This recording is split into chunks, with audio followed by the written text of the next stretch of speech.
Well. We're finally back from international break. Welcome to Casually FC. Welcome to the match reaction and review for Leicester City 1, Chelsea 2. It is nice to be back in winning ways and a great way to start the international break, or not international break, return from the international break and kick off a nice run of games we're going to have ahead of us ourselves. Ladies and gents, if you haven't done so already, please be sure to smash up the like button and subscribe to the channel if you also haven't done so if you're new here.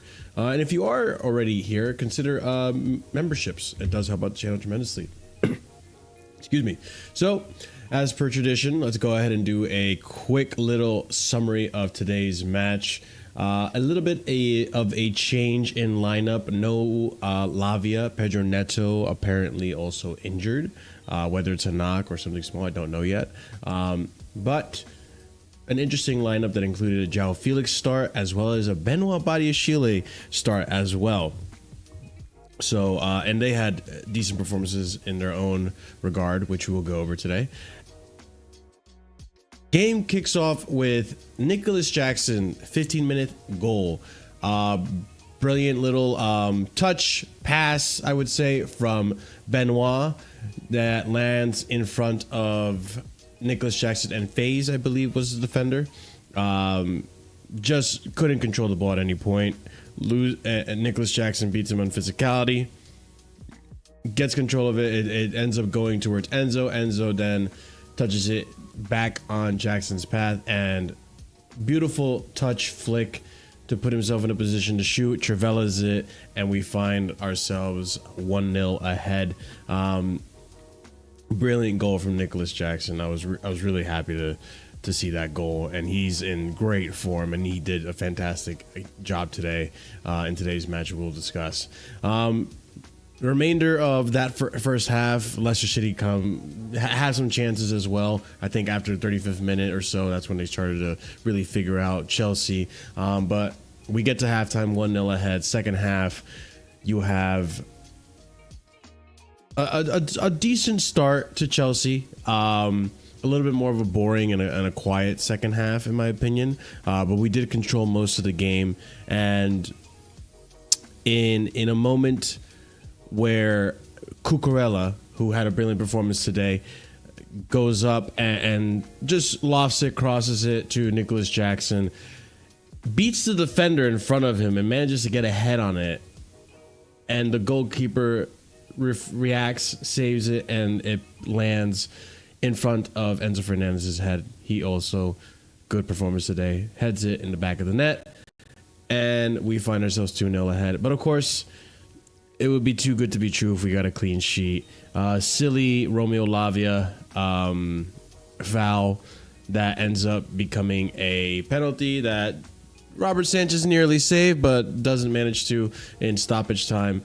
Jordan Ayew ends up getting on a scoreboard, and we're talking about a 2-1 victory to Chelsea. We pick up 3 points.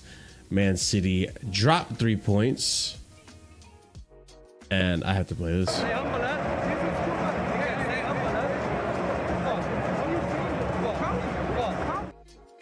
Stay humble, eh? Because, hey, we're 1 point behind Man City currently on the table. Third place in the Premier League. Things are looking good. We have Villa next, which on paper we can get a victory. We're probably favorites to get a victory in that one. But time will tell. You never know. This is the Premier League, and Tottenham can put four in the back of a net against a poor Man City at the Etihad. This Premier League is something else, man. But Chris, enough of me yapping. I yapped enough. Let me know what are your thoughts on the game, man. I would say thoughts on Chelsea so far. 22 points in 12 games. I say it's pretty good. We're in third place right now, and you talk about 1 point against City. If we play our cards right, we beat Aston Villa and they lose to Liverpool or draw, we go into second place, I think, the way we go in. So I'm not so bad for us so far. Yeah, I thought we played well today anyway. I thought it was pretty calm for most of it. First half, we dominated. We could have definitely scored at least 2 goals in that first half, maybe 3. We controlled it for most part. I thought we controlled most of the game. pretty much to the like 90th minutes maybe because I we would say consider so. penalty. But yeah, I thought Cole Palmer. I thought he was decent. He had a few good passes. I think he'll look at me like that, but like, Who would you start with? Cole Palmer of all players, but okay.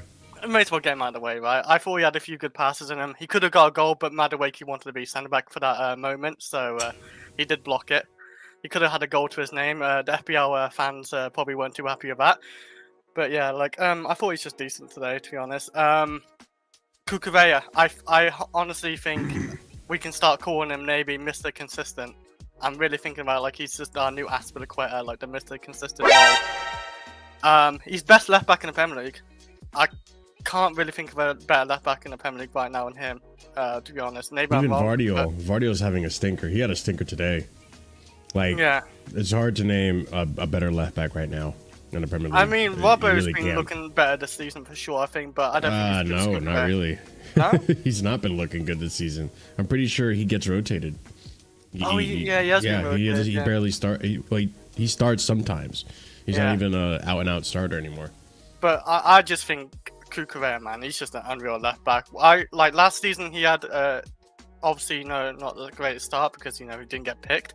But yeah, like once Pochettino started playing him, you saw him in the Euros. He's been very consistent and very good. He's always given 7 or higher performances, and today he gave like a 7 or 8 easily, probably an 8. Lewis, but yeah, great from Cucurella. Enzo Fernandez, I think he's picking up form pretty good last like 3 games for sure. He's definitely stepping up. Games like this, it suits Enzo Fernandez, I think, when they just sit deep. And Enzo Fernandez, for me, was definitely a man of the match. He got a goal and assist. He's a big reason why we won it today. It's great from him. Jackson again, clinical. He's been very clinical. Nicolas Jackson. Say his name with chess.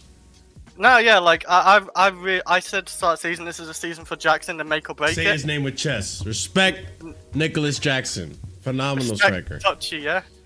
Yeah, I mean, listen, he's improved on it. I can't call him that anymore. I can't call him that. He's outgrown the name.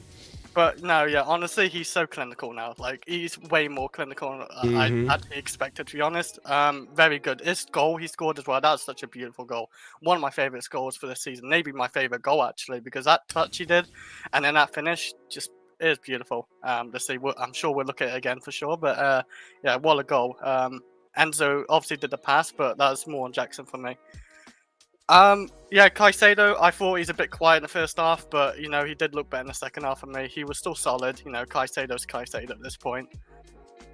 Felix, I thought Felix was decent. I thought he's probably maybe our second best forward today. He did look good for me. He had some good moments, like on the ball, passing. I thought he's decent. And another guy I'm going to mention, Badiashile. I'm actually happy for him because I've been waiting for a good Badiashile performance today. Yeah, I thought he looked one of our best in the back line for sure. He looked really good. I mean, the whole back line was good. I just don't trust the dumbass behind him. But yeah, like Badiashile is just. I hope he continues this form and maybe gets a few other games and show what he can do because I really want to see a good Badiashile again. I'll admit that this season. We've seen an improvement on Benoit. And I guess we could start with Benoit, right? Like, Scott, obviously, you tell me your thoughts on this. I feel like this season, we've seen a slight improvement from last season. We still haven't seen the Benoit from the Potter era. But compared to last season where it was just rubbish every game, he's had some good games. Obviously, the opposition is taken into context. And today, I think no one can do anything. No one could stop him from Leicester. He was just bossing the defense. He was bossing the midfield when he would jump into the midfield from time to time, and the passing was there. Like, I can't put in a single complaint on Benoit's performance today. I was really impressed. Scott, what do you think, man? No, I agree. I think he had a couple of misplaced passes, but I think that's going to happen from time to time. But no, he was immense. I don't know if he's improved. He's better than he was last season purely because, as you said, last season he had one good performance with Blackburn. I think it was where he came back after injury and was crap the whole season. But even this season, he as good as he was today. Today's an outlier for this season. He's been mostly terrible this season, outside of this game and was one other game. Was it Liverpool when he came on? Oh yeah, Navy, you're right. Yeah, it was Liverpool. He came on Yeah. against It Liverpool. was really good. Outside of those two, like he's not been good, but like that doesn't, I think, take away from everything else or like the performance today that he had. And yeah, I thought like the whole defense was great. I think Fofana at right back worked today immensely, and that would be what I'd do going forward. Yeah, I'd do that going forward. I think Gusto has done nothing to show that he deserves a place in this team, and so is something I'd like to see going forward. It also then gives you a different dynamic slightly. That's interesting. And yeah, I thought he was excellent today for Fofana. Same with Colwell as well. To be fair, like I didn't actually think there was a poor performance from anyone outside of the Bozo in goal. Yeah, outside of him, I thought everyone was at least decent. And then you kind of had varying levels of decent to great, I think, across the squad. Yeah, I mean, I would question another performance, but we'll get there as well. I think you point out something that is overlooked, which is this could potentially be another solution for leaving out Malo Gusto. And I hope it works. Like, we've seen Benoit play earlier in the season. The Newcastle performance sticks out like a sore thumb to me, and I'm just like, that was the performance where I look at it and I'm just thinking, shit, well, I guess Benoit is not, he's just not up to snuff. He's just been playing these lower league teams and gaining confidence.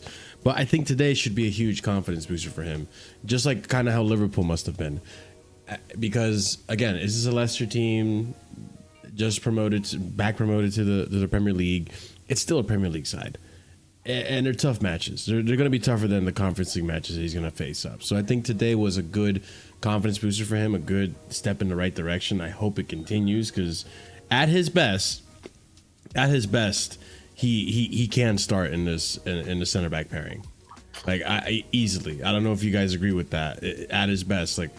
Yeah, if he's at his best, then 100%. Because when he's at his best, we're thinking, what a steal of a centre back we bought for 30 million a couple of years ago. But after that first season under Poch, he just fell apart. And we're hoping with this manager, maybe he will perform better. But he's not obviously had a good start. But if he can build on from like the game he had today, especially, then hopefully, yeah, we got a good Badiashile back, and maybe. Obviously, because Gusto's not really fitting the system too well, and that's quite annoying because I quite like Gusto too. But if Fofana can play right centre back, like right back / centre back, like, and he does that well. So, and he's staying fit as well, was pretty surprisingly actually. But yeah, like I hope he can keep performing. I don't know if he start next game. I don't know if the manager just throw him into the next game. I wouldn't mind it if he did. I really wouldn't. I think you go with this defense again, we might have a good defense. Solid, because Aston Villa don't look that great right now, in my opinion, either. The last few games for sure. So yeah, I hope he does well, and we could see him into this team more often, hopefully. I mean, before we get into like the more of the positives, I do want to dive a little bit into the negatives, and I guess we'll go. Like, listen, Robert Sanchez, we can talk about it until we're blue in the face. Well. He's the main thing from today. Like, I was at the game today. Okay. First yeah, you got a different perspective than this whole thing. Yeah, you got a whole different perspective than yeah, how like, I saw it. Bro, we were comfortable for like 37, 38 minutes, and then it's Sanchez that like causes us to panic and like does this and slows the game down, causes the press to happen. And like the thing is as well is like they were getting on at him as well, the players. I think it was it wasn't even after the Caicedo one where he gave Caicedo that hospital pass. There was another one before that. I know that he made a pass or made an error, and you had like all three centre backs come up to him and start talking to him. All three centre backs. Oh Jesus! I didn't see that. All of them were talking to him. Like, this guy's a bozo. This guy, I said this on the fan cam I did after the game. This guy is not Spanish. I've never seen a Spanish player not be able to pass the ball. This guy's from like Eswatini or in Mozambique or Vietnam or one of them countries. Like, he's not Spanish. He's got a fake passport. Yeah. I forgot about that. I noticed as soon as where the ball went over him, and he for some reason didn't put his hands up, and it just like flopped over him. After that point, we lost control of the game. Actually, I completely forgot about that. And Sanchez of just having bad passes and like slowing down the play. Like, I really want us to either get Petrovic in or something early for January, right, or another keeper, because I'm done with Sanchez. I don't know why he gets us much opportunities when we bought 7 keepers. Yeah, so, I mean, like I told you guys, like I'm hoping maybe something we can do with Penders. I don't know. Like, this is just me being like high on hopium and thinking of any possible solution. Like, you could call it diluted even, but I could tell. Like today, whenever Sanchez had the ball, all of us were tense. All of us were just like, please, just get rid of it. And that Moises Caicedo moment too, we got lucky. We got lucky in that Moises Caicedo moment. Caicedo then gets booked for that, by the way. Yeah, he got booked for that. He was really pissed off for that, and probably because of the pass that he was given. Well, I think he thought it was a foul, but yeah. But like that's, bro, he's terrible. He was the only like terrible player today. Because like I thought, as I said, everyone was at least decent. He was awful. Like, because the thing is, he had nothing to do the whole game basically, outside of just making sure that when he had the ball, he didn't give it to Leicester players. By the way, again, his long passing sucked. Kept kicking it to Leicester players. At least he didn't kick it out, but he kept kicking it to Leicester players. Yeah, he just sucks. He's terrible. But I think the one thing I was just going back to the defense. One thing I want to say is like, why I'd continue with the back three as it is as well, especially with Fofana at right centre back, as we saw today. Kukurea had a different role. He was the left wing back / left winger in this team, and it worked really well. And also it then allowed that caused Felix to play in the left 10 spot and Palmer to go back and play in the right 10 spot, and he looked better today, linking up with Madueke and being able to do the stuff we were seeing earlier on in the season. Like, it just looked better. And I think then as well, when we eventually have, because like I don't think it'll be Felix full stop, but say like that gives an opportunity for Nkunku to play there, because he could start as the left winger like he did when he came on. And then also Sancho can play that role because he's like able to play the 10 as well as out wide. So I think it suits a lot of the guys we have out on that left hand side. Even a Mudryk, like we've seen when he comes inside, like he actually looks decent at times. So like I think that's an option, especially with how bad it's been at the moment with the right back spot and everything and all the shifting it's meant that we have to do. I think that's an option we can do going forward that like just optimizes people a bit better. Did you just cut out? No. Oh, okay. Oh, I wasn't sure. I was like, I thought he was gonna say more. I do want to talk about. I'm not sure if we're going to talk about it. I thought the referee was a cunt. You think so? Yes. I wasn't. Or VAR. Or VAR, Okay. Let's say that, because I'm sorry. We could transition this over to Cole, because I do want to bring up Cole, but like, I'm sick of because they do these studs behind, right? And I've seen like our players get given it, or other players get given it, especially my United. Indeed, he should have been sent off today, 100%. I just want to say, like, they Scott, don't. did you see that at the stadium? So I missed both of them. Like I didn't see. I saw the fouls, but I didn't see how bad they were until I saw like stills or saw videos afterwards. Like you could argue both of them, and Didi and Sumari could have been sent off for the challenges they made. But go ahead, Chris. Yeah, it's happened. It's happened twice now with the Cole Palmer with Martinez studs to the knee. You can maybe say, okay, he pulled his foot down, but that could seriously hurt him. And then one today as well. Again, they're not going to protect these players who go get targeted and fouled. Where they just get studs from behind, and we do get these injuries and wonder why. It's because they get fouled like this constantly, and the referee does nothing about it. If they're doing reckless challenges, have some balls and actually give the red card, or VAR actually properly look at it or something. Because that was to me reckless and dangerous. But I think that's so. it's annoying to see, because I feel like Cole Palmer could pick up an injury from these, because he looked that first one for Man United, it looked like he could have an injury for like a couple of weeks for sure. Well, yeah, with the Cole Palmer today, did Cole Palmer to you guys look like he was playing injured today? Like, are we okay to use that kind of excuse today? Because like from our perspective, from my perspective, I thought Cole Palmer was okay. I thought he was frustrating at times because just holding the ball for too long. But at one point too, like I think I noticed he did, get his Achilles raked with the boots. and that hurts a lot. And I can only imagine he was probably playing through some pain for at least a good portion of that first half. Second half, he came out a little better, but regardless, like there was a few moments of frustration for me. But what do you guys think? I don't know if I want to use the excuse because, you know, some players, like, I've seen Eden Hazard go through the walls and get fouled like this, but, yeah.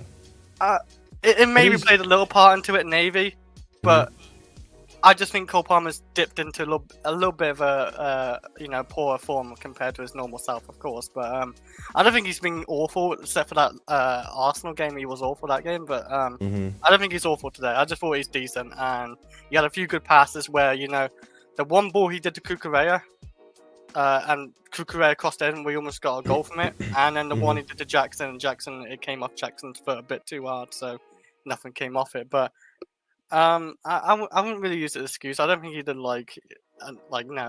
I think he would have been taken off if it was that bad anyway. So no, I'm not gonna use it as an excuse or nothing. What could you tell from what you saw? Like, do you think there was a bit of a slowdown from Palmer after that tackle, Scott? Potentially, but I think like it kind of looked like the thing with Palmer is right. He's not really an explosive player anyway. Okay. So like it's hard to judge. Like I think if it would have been someone else, it would have like a Jackson or a Madueke, maybe it would have been slightly easier to tell with Palmer because he's not really that explosive of a player. It's a bit difficult to kind of judge that. But like I agree with Chris. I think he was decent today. I think the issue with Palmer is I think because of the player he is and the player we come to see him be, I think when he doesn't get a goal or an assist, I think people see that as he had a bad game. Whereas I think today, like I think he was getting on the ball a lot. I think he was more effective today than he's been in recent games. And again, I think that comes back to just being on the right hand side, being able to link up with Madueke and just have familiarity. I guess with him, I'm so used to. And I guess I think I can speak for a lot of Chelsea fans when I say this. I guess when it comes to Cole Palmer, we're just so used to him being so good at decision making that in games like today where he had moments that were frustrating because he would slow down the play or he would not pass the ball when he should and sometimes get dispossessed, it's just frustrating to see it because I'm not used to seeing Palmer do that often. And this season's a little different, right? Because you can tell this season everyone's out for the kid. Like everyone's out for the kid. Everyone is trying to foul him. Everyone's getting close to him. Like there's a lot less freedom in a free roaming role for him this season than last season because of now the reputation he's built up. I mean, as well, like I think decision making, he is playing a bit of a different role. Like he's more in the central. He's got midfield around him. He's got centre backs around him. On the right, I think it's easier, like, you know, to make maybe decision makings from like the right. I don't know. I'm not like a forward. Like when I play football, I can't really understand it. I'm more of a defender or midfielder. Well, I used to be until my ACL. But yeah, like I think maybe it's just a bit harder and a bit of a newer role for him. And I don't really recall him ever playing as a 10 before at City or at Chelsea. So it is a bit of a new role. He had a very good start, I thought, to the season as well, getting a lot of goals and assists and looking very good still. But yeah, I just think with the obviously United game, I don't think he's awful against United, but United game, the Arsenal game, he was quite bad. The Liverpool game, he was a ghost because Liverpool shut him out.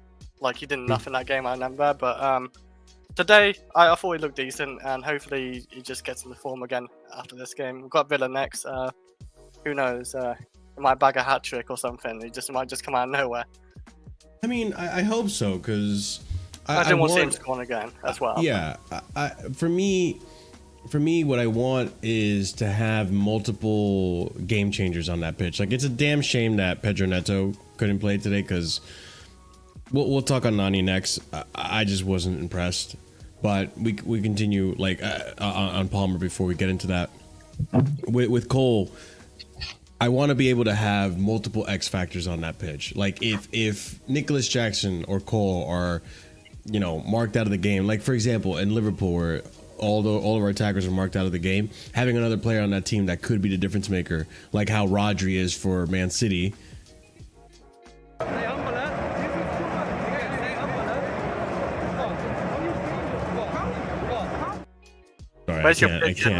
I can't mention Man City without bringing that up. Yeah, players like Rodgers that could come into a side and be the game winner, right?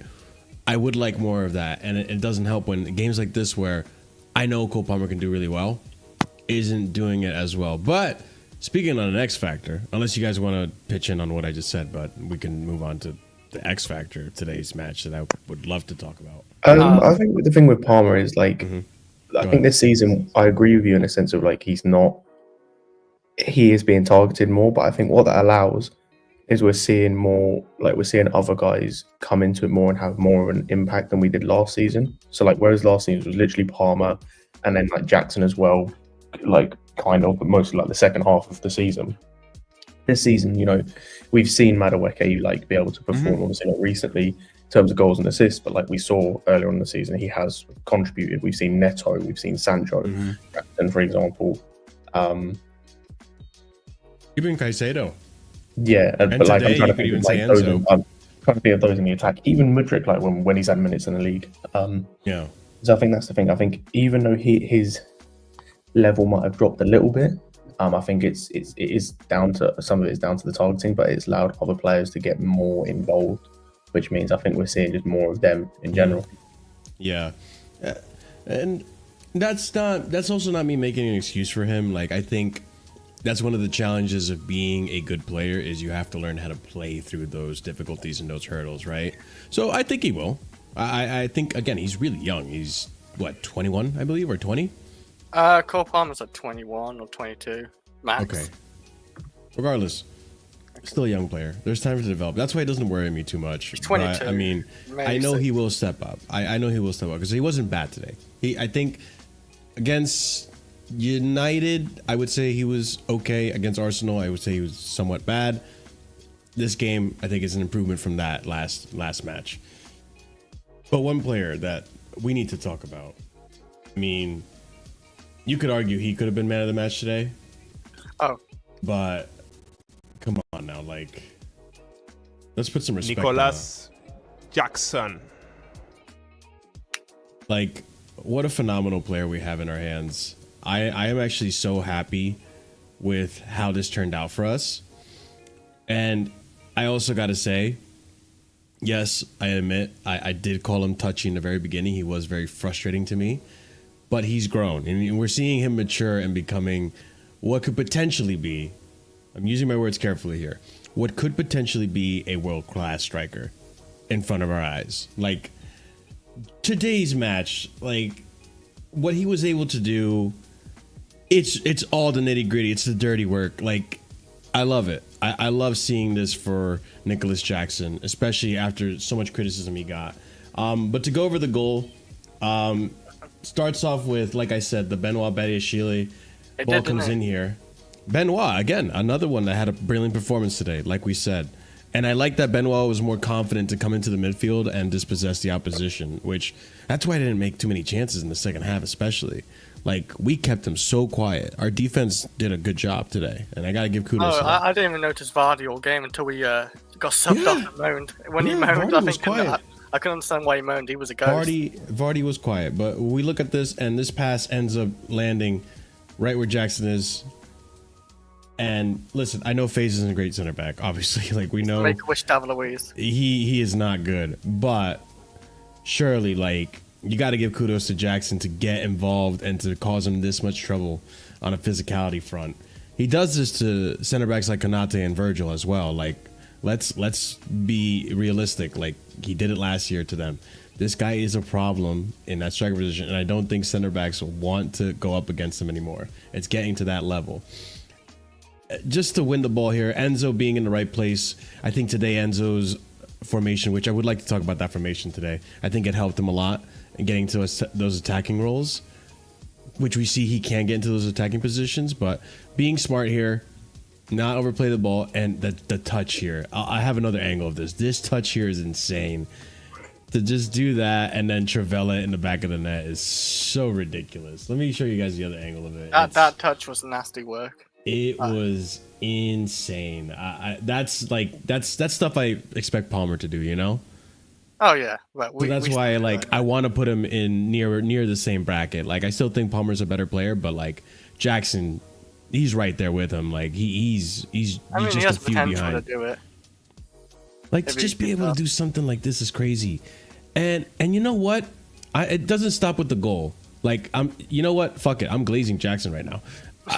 Like that finish is insane. But here's another thing too, which gets me a little bit annoyed with Nani, right? But this, you remember this? That ball. I don't blame Nani so much. I think as much as I don't rate Nani, I don't think he should be a star. But that is a hard finish still to do with his right foot. It's annoying he didn't pull it in, but like I don't think that's the easiest. I'll be honest to me. That's on Jackson's weak foot. Yeah, that's incredible from Jackson. Nothing like taken away from Jackson. That's an incredible ball, but it's still a hard finish. I think with Nani, he could have put it in. I think he could have, but I don't think it's like that easy for me. But I don't know. I could be wrong on that. I don't know, Scott. What did you think from the angle you saw this from? Oh yeah, you would have saw a different angle. To be fair, this was like the other end, so we were sitting the away end. So in the first half, okay. So like this cross, by the way, was nuts. I agree with Chris. I don't really blame Nani as much, just because like this isn't. I don't think this is as easy as people think it is. Especially on your weak foot, the angle it's coming in. Yeah, because you like, and the thing is as well, because of where the keeper is, you kind of have to put your foot through it just to make sure it goes past him. And so yeah, like it ends up being like it doesn't look good, but I don't really blame him as much. But yeah, Jackson's unreal. Like I said it after the game. He's like arguably the second best striker in the league after Haaland. Like he's nuts. I think he is. No, like yeah, like I'll like the only people that you can argue that might be in the same bracket are Watkins and Isak, and Watkins hasn't had a good season so far, and like Isak I'd hear, but like I'd still say on form he's probably better right now. He's halfway, by the way. That's his 7th league goal. That's half what he was at last season. He's halfway to his tally from last season. He's on course for a 20 plus. He's on course for a 20 plus goal season. This is what I love, and you know what? Too. And today he got an assist. Well, I think no, he didn't. FPL, okay, FPL tax. Yeah, yeah, like even to like he's insane, and like you can, like I'm gonna just say it now. I said it earlier. You can take your Yokerez's, you can take your Osimhen's, and all these like bro, put them in the bin. Like this, he's him. This is our number one. I don't care. Like until I see otherwise, until I'm convinced otherwise, this is our number one for the next 4 or 5 years. Like if you want another striker, cool, go and get Duran. Go and get some guy who's going to be happy to sit on the bench. Go and get your our version of Giroud. I mean, we've got Nkunku as a backup. I don't know if he's. No, he ain't a striker. Like, I think today he ain't really a striker. But yeah, he is him. Like he is him, and yeah, like he's our number one for me until proven otherwise. And he would have to do a lot. Like I'm talking, he'd have to go on like a 8 to 10 game like stretch of not scoring for me to say that okay, we need someone better than him who's coming. I felt like he's gonna do better this season. We talked about like how many goals he's gonna get. I thought maybe he could get 18 to 20. That's what I thought. Like I thought 17, 18. And I think he's proven a lot of us right, because we thought last season, his first season, second professional season, we knew he had good ability. We knew he, needed to cut out the nonsense of like touching it too much. Yeah, that's why he got the name Touchy. But this season he's more clinical than ever. He's not taking too many touches. He's learning. He's improving. The goals he puts in are just incredible goals. He scored. I think he's got a hat trick this season, right, as well. Or no, against West Ham, I was thinking. I don't know if it's a hat trick or a brace anyway, but like no, he doesn't have. I don't think he has a hat trick this season. But he is getting a lot of goals in different games as well. What's good as well. He got a goal against not Arsenal, Liverpool. What made it 1-1, and that's a very important goal. But it's a shame we fell asleep at the back straight away, because that could have been a very important point or whatever we could have had. But yeah, I'm very happy with it. Like Scott said, I'm fine with Jackson being our main guy, because I got other issues in this team before we look at a striker, to be honest. I would like another striker, and maybe we have to like look at a lower striker if Jackson gets 20. No, that's what I'm saying. Like we need another striker 100%. Like, but it's a backup. Like we're going like I don't want to hear talk of Gyökeres or Osimhen right now.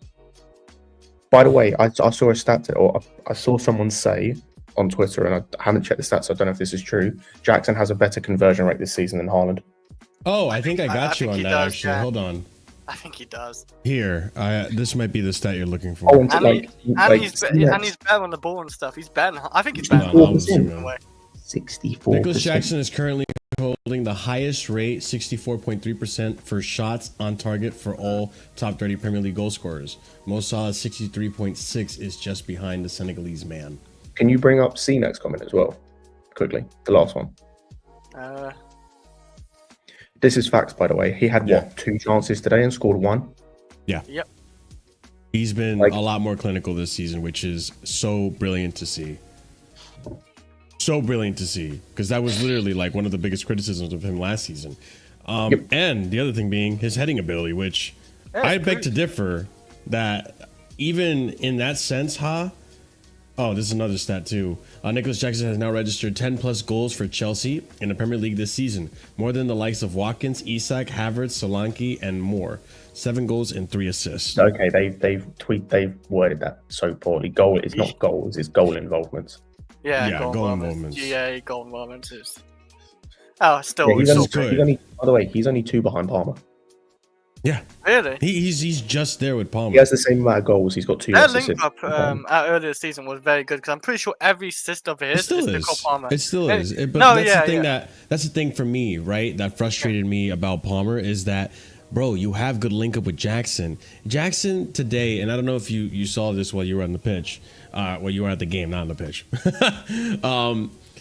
Was Jackson did an identical diagonal run like he did against what was it, United, where Palmer went wide instead of to Jackson? No, that was Arsenal.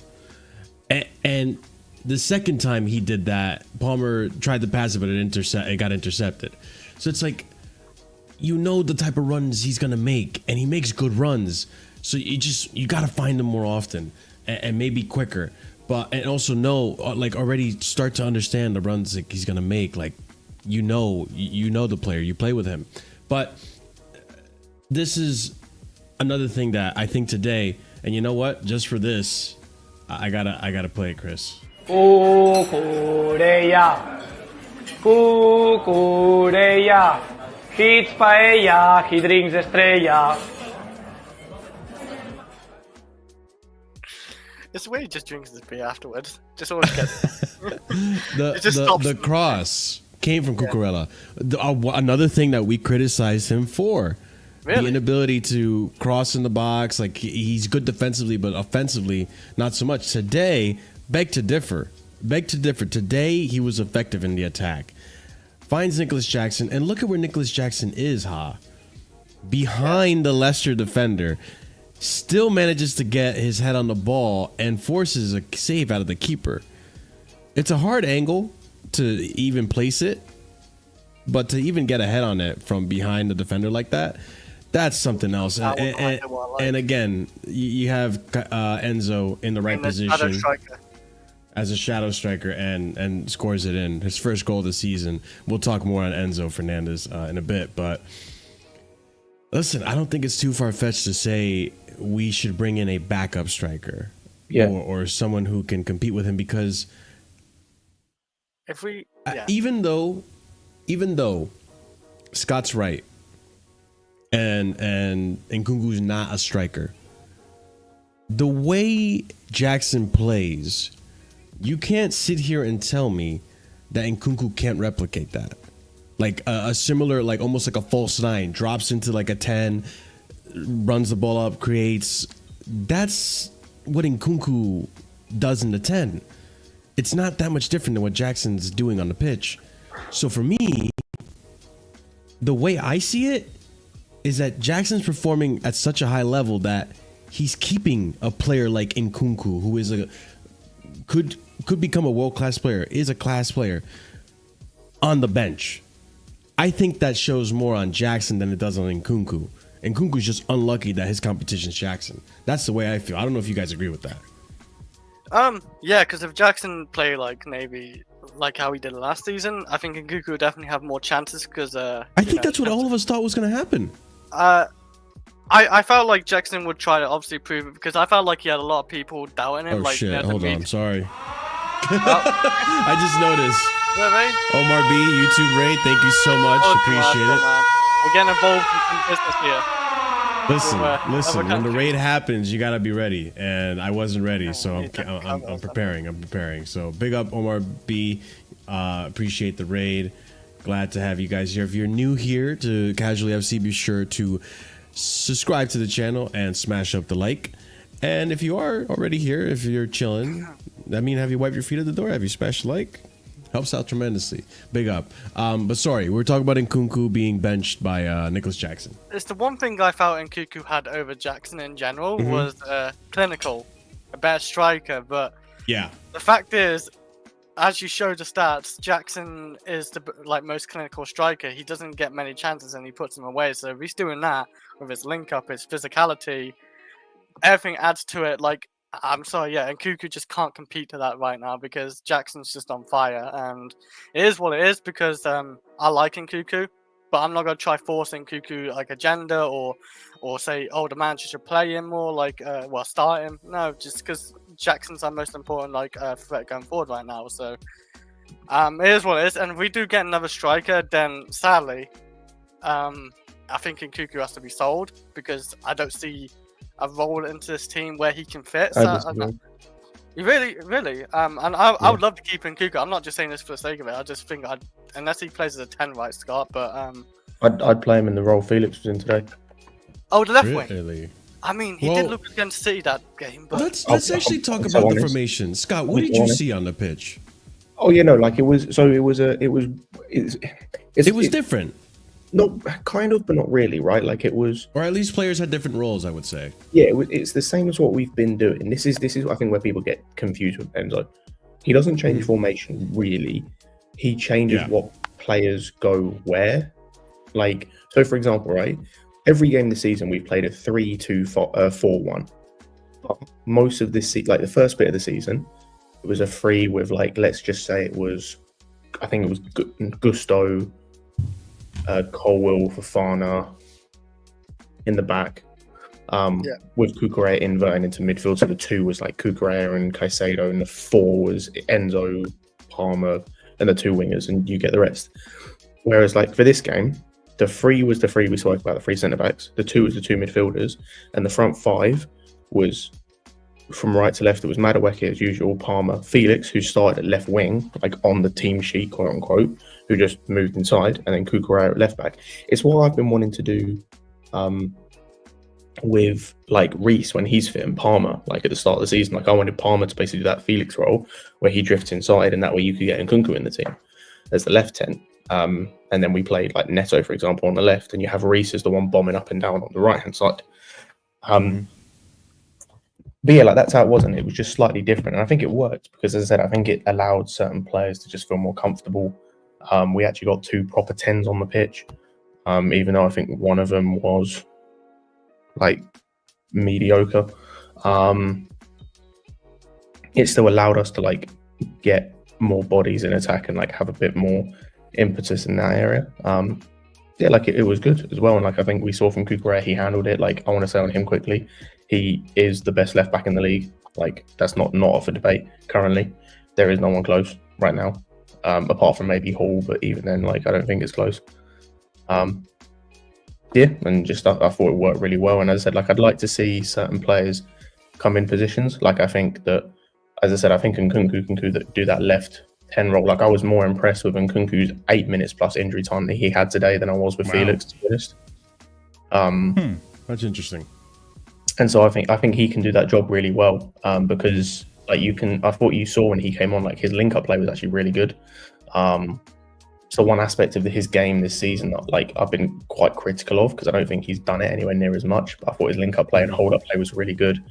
And I just thought like the thing with Nkunku today that I liked just quickly is like when he came on, even though like it took him a couple minutes to get to the pace of the game, he had a level of intent about him. Like it looked like every time he got on the ball, it was for a purpose.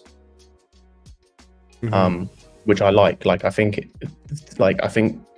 for me, I like when attackers are like that. Like Yes. I hate it, but especially in games like today, right, or in games we've had where it's quite close and we should be ahead by more goals. I hate it sometimes where attackers kind of dawdle on the ball, or like there's no intent in their game, which is why when we get talking about someone in a bit, I imagine I'll have a very different opinion to a lot of other people about him.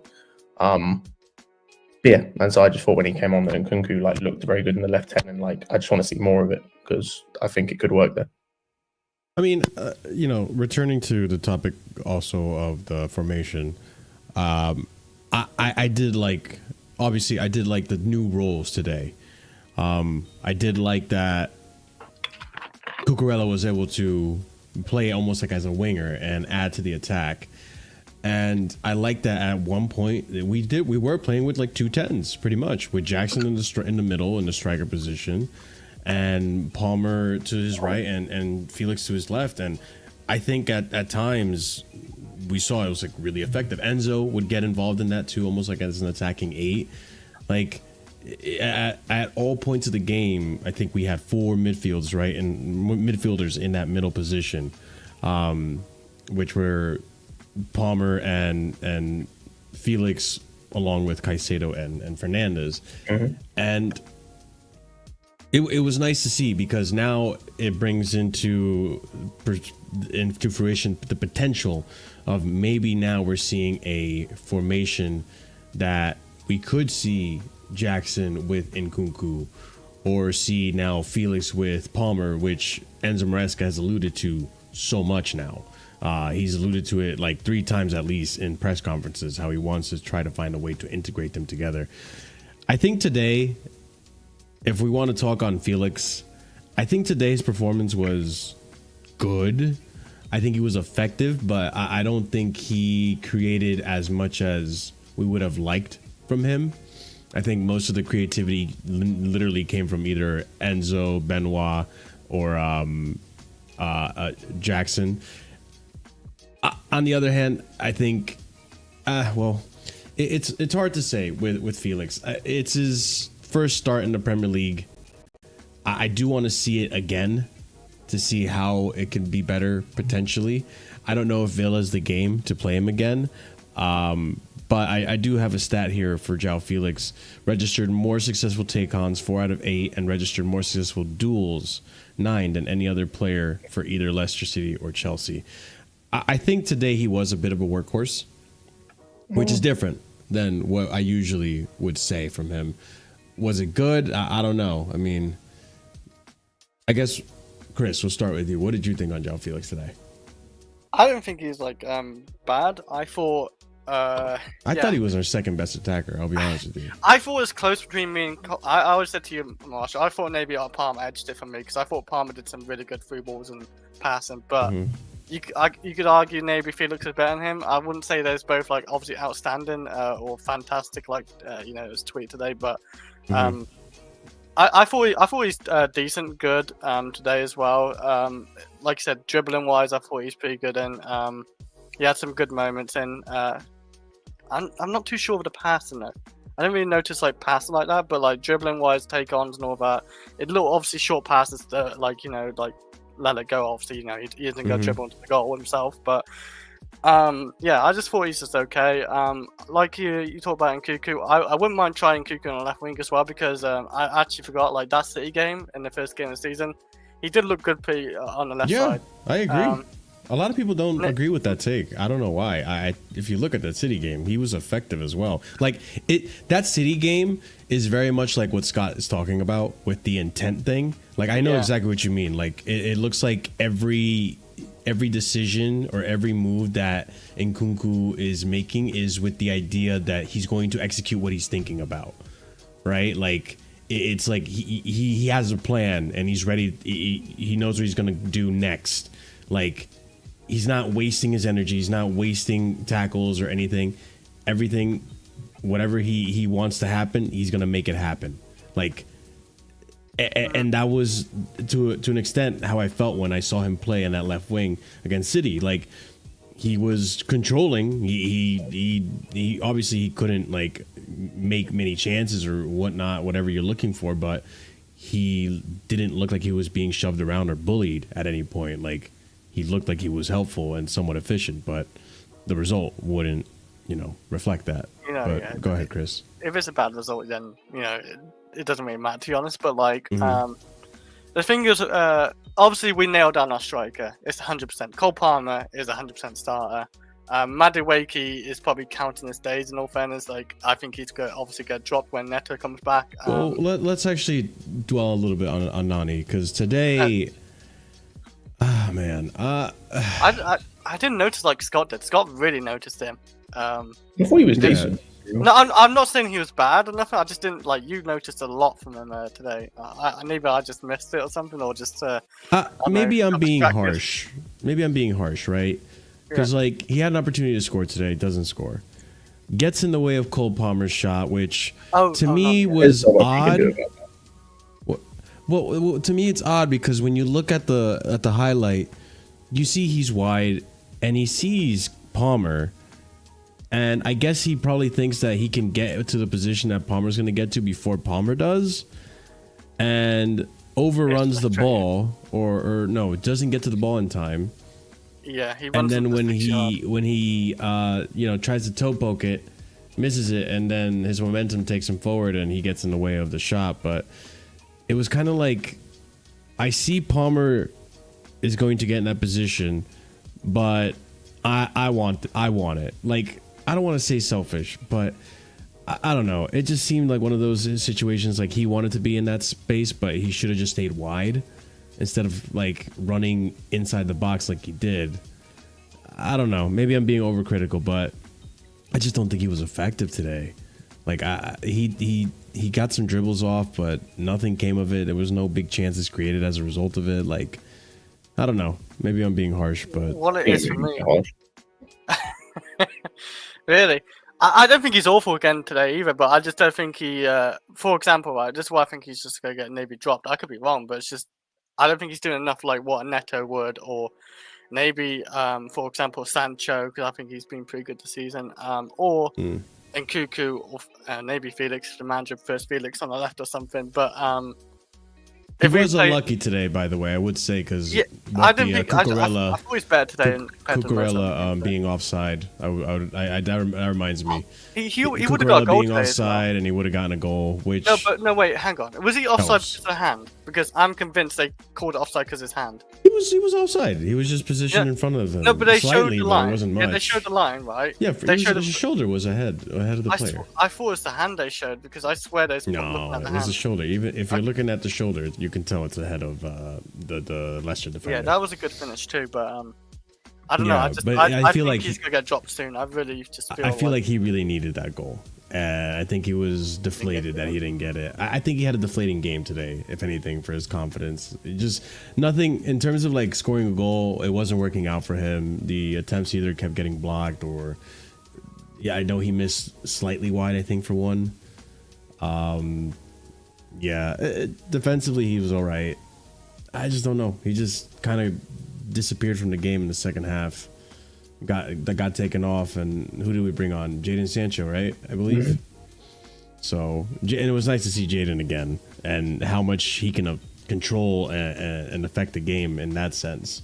CP, what's going on, man? How you doing? Good. Mostly happy about the performance. What's under my name, F. Robert Sanchez. Not in that way, but in the way of I want to beat him up. So, not that way. Like, goddamn, I hate this man. And I think Enzo was our best player. I'll be honest with you. I think the way Chris talked about Enzo, like he was above average, like he was okay or he was good. No, he had an all-around great performance. He made the NTK, by the way. He passed. He kept the ball taking. He made 4 passes. He got a goal and an assist. Yeah, I actually have the stats on Enzo. Let me pull them up. But also, before I pull them up, NTK94, thank you for the £2 super chat, my friend. Big up Marshall and the panel, and big up you, NTK. Very active member of our community. So if you haven't checked out the Discord, check out the Discord, be part of that community, join in on the general chat that we have on Chelsea basically every day. But if you guys didn't know, and Curry Pirate, was alluding to this, Enzo Fernandez today got man of the match. Brilliant performance from him, a goal and an assist. You can't ask for very much from this player, considering I think even actually let's look into these stats. So Jackson obviously handing Enzo Fernandez man of the match. Enzo Fernandez has been involved in 7 goals in his last 5 games for club and country. 7. Oh, for country. Okay, that makes club sense. Club and country. But even at Chelsea, even in Chelsea, he's been involved. Oh, he got 3 assists for Noah, right? Yeah, that 3 one. assists for Noah. Obviously, stat padded, but yeah. But then he got an assist against Arsenal. Yeah. Mm-hmm. And then gets a goal and assist today. Yeah. So it's. I was gonna say that. What I'm alluding to is that, listen, the player's in good form right now.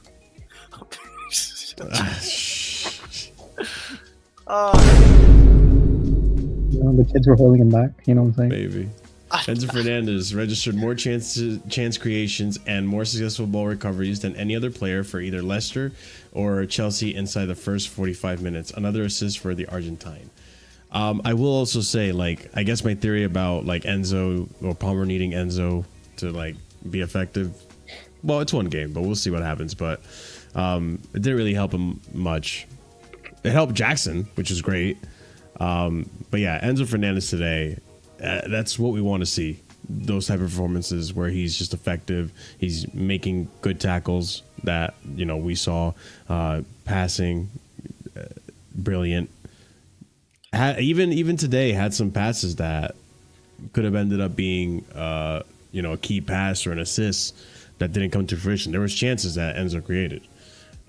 And what I like about today's game is that he was still involved in the midfield, right? He wasn't played as a 10 like we saw against City.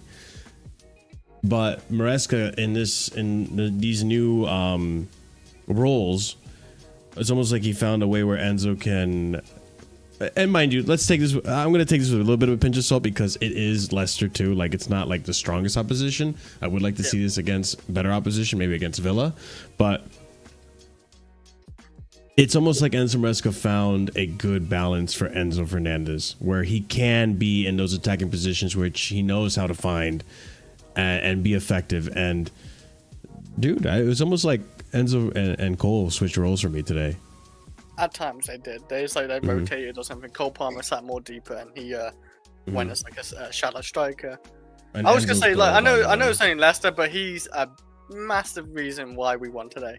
A massive reason. So, Leicester or not, without Enzo Fernandez today, we probably don't win today. Weirdly enough, even though I believe we should have went 3 or 2 goals. When Enzo Fernandez has performances like this, I think it takes away from the amount of good that Caicedo does in a game. Because Caicedo was also really good today, but because Enzo did so well, we almost can't focus on that midfielder. We're focusing on Enzo and how he did in the midfield. It's also how we just controlled the game. Everybody's just bombing forward. So Caicedo didn't look like he had to do a whole lot, to be honest. I think it's very similar to how he plays for Argentina. What I mean by this is, so you have the midfielder De Paul and McAllister, and at any given moment, Enzo can pick up the ball, and then those 2 people stay deeper line while Enzo progresses if he feels like. If he doesn't feel like, he'll pass to McAllister, he'll progress it. That's kind of like what happened today. What I mean is, Enzo might pick up the ball, and if he's progressing, then Palmer comes in a bit deeper if need be, right?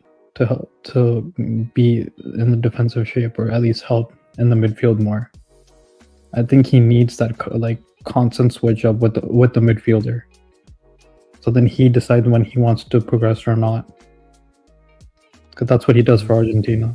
Because Enzo's the only one in that midfield that has a free role in Argentina's side. Where it's if he's picking up the ball, he might just pass it to McAllister and McAllister will progress it. Or if he's going to hold it and he wants to progress it, then McAllister sits a bit deeper, not like a CDM, but he doesn't bomb up as an 8. Right? And that's kind of similar now. Where Caicedo's staying there, and then letting it happen. And I think the other main reason is because it helps with the whole box midfield, where you have 2 10s like Scott was alluding to, with Felix coming in and then Cucurella being your like left wing back. But yeah, that's the thing. It's like I think we can do this inverting thing against the lesser sides.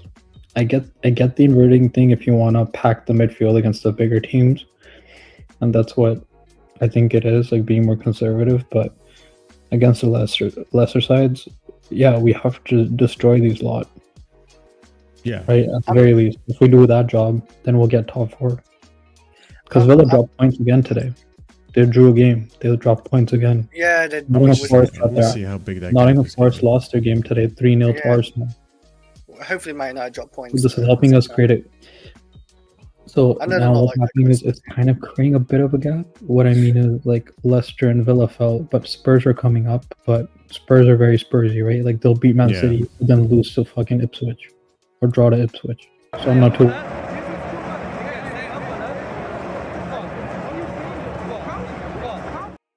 I think they're gonna give us a good game. I still think we'll win it, by the way. But yeah, no, I'm saying no. Trust me, we need to win it. We need to treat the Villa game like a final. The reason why I'm saying it is because that same weekend, Man City and Liverpool are playing, and if Man City draw or lose, we're ahead of them by 1 point to 2 points. Yeah, if Man City lose, we're 2 points ahead of them actually if we win. Yeah, and if they draw, then we're 1 point ahead. So I remember. I've been told. And they don't have Kovacic for the next month. And they don't have Kovacic for the next month.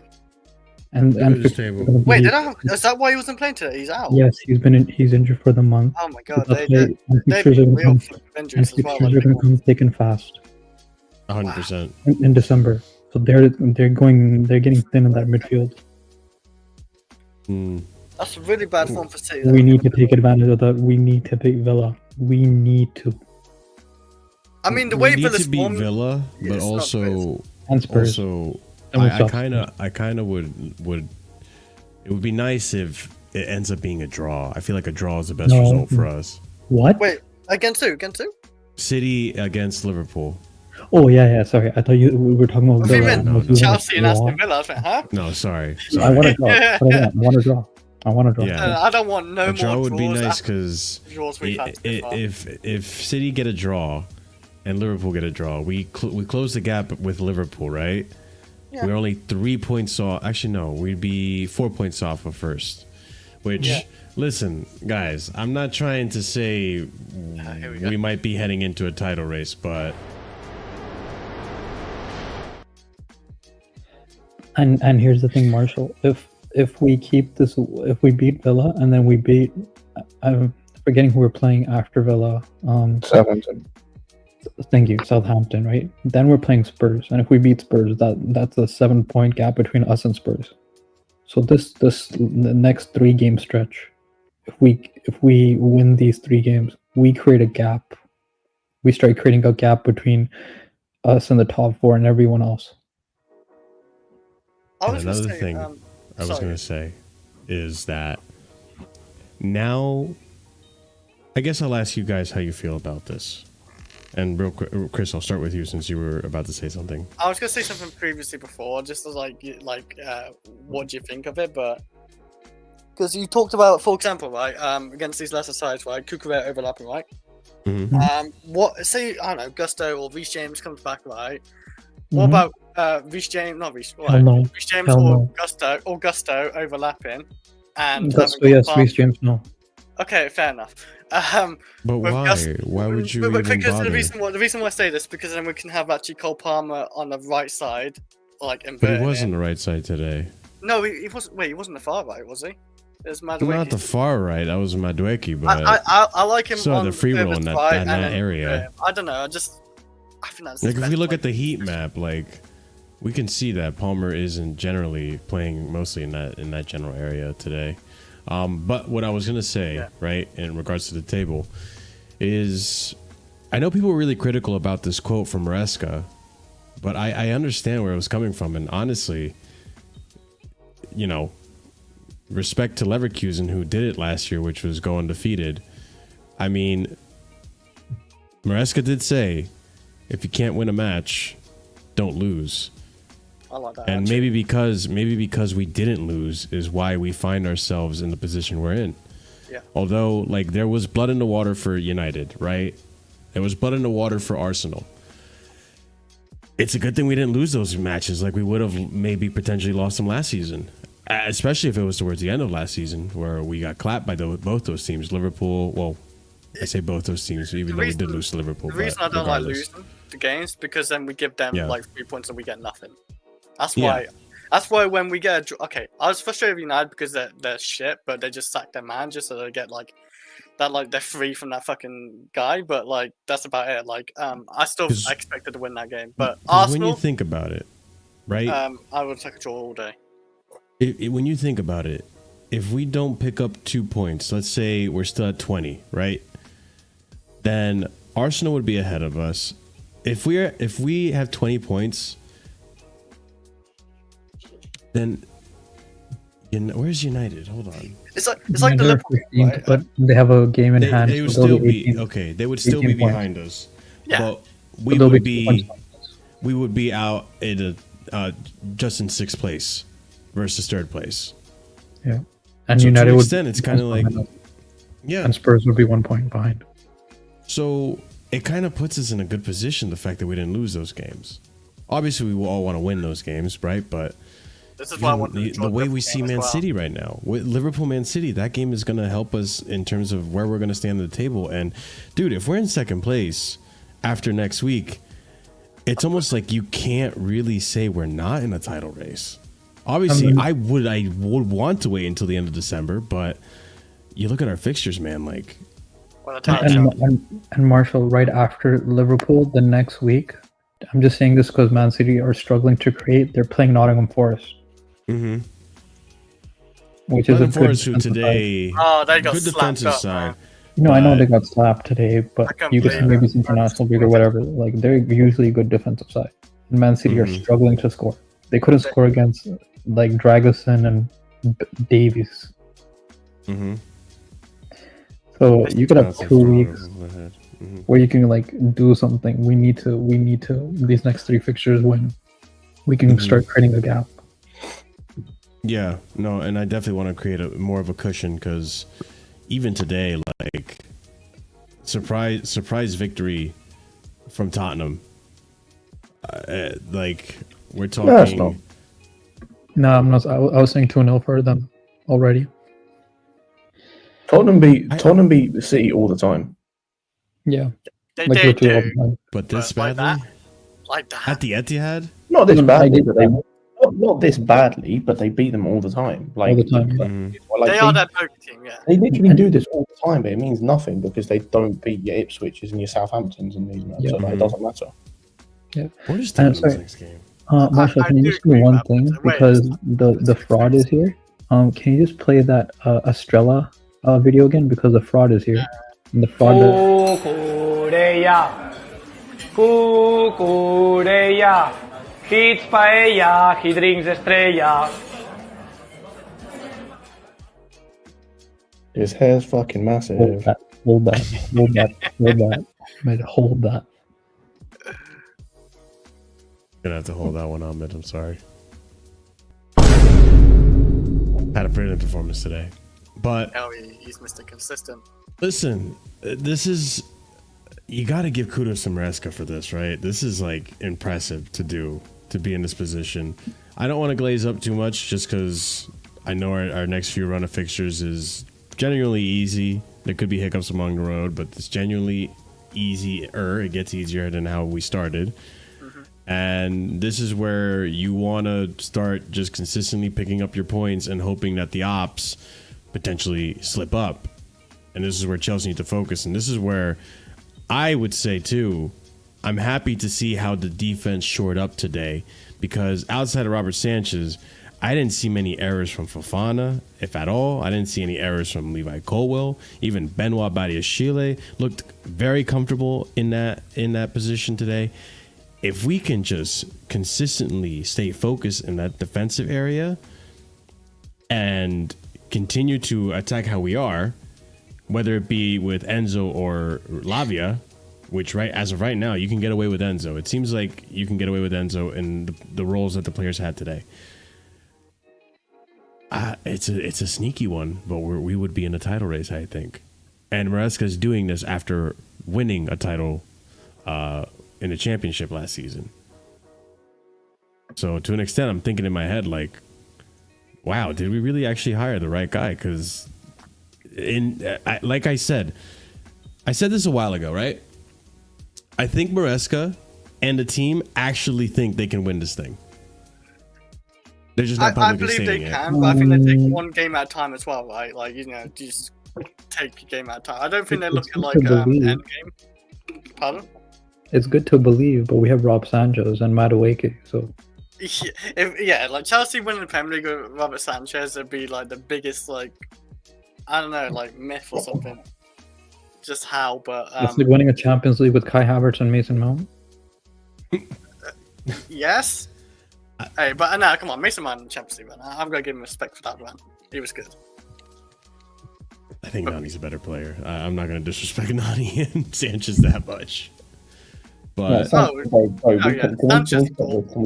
we stop lumping those two together? They're nowhere near. Yeah. So, Madueke has use to the team. Sanchez is a virus. Madueke got pretty unlucky today. Sanchez is the worst goalkeeper in the league. Like, But even today, though, coming back to the game, I think I lost my train of thought.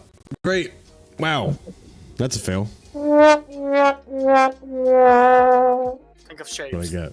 Oh, there you go. That helped, Chris, actually. If we can shore up the defense and actually continue the form going forward with the attacks, like, it's actually kind of frustrating that we conceded a goal today. There was no reason we should have conceded a goal. Like, the Lavia, like, that was barely, in my opinion, a foul. But because he makes contacts and he falls over, Degardover gets the penalty. But it's those silly mistakes that cost us. And today, it shouldn't have been a penalty in my opinion. Kind of like it just on a technicality it is, but it's a 10. On a technicality it is, but fine.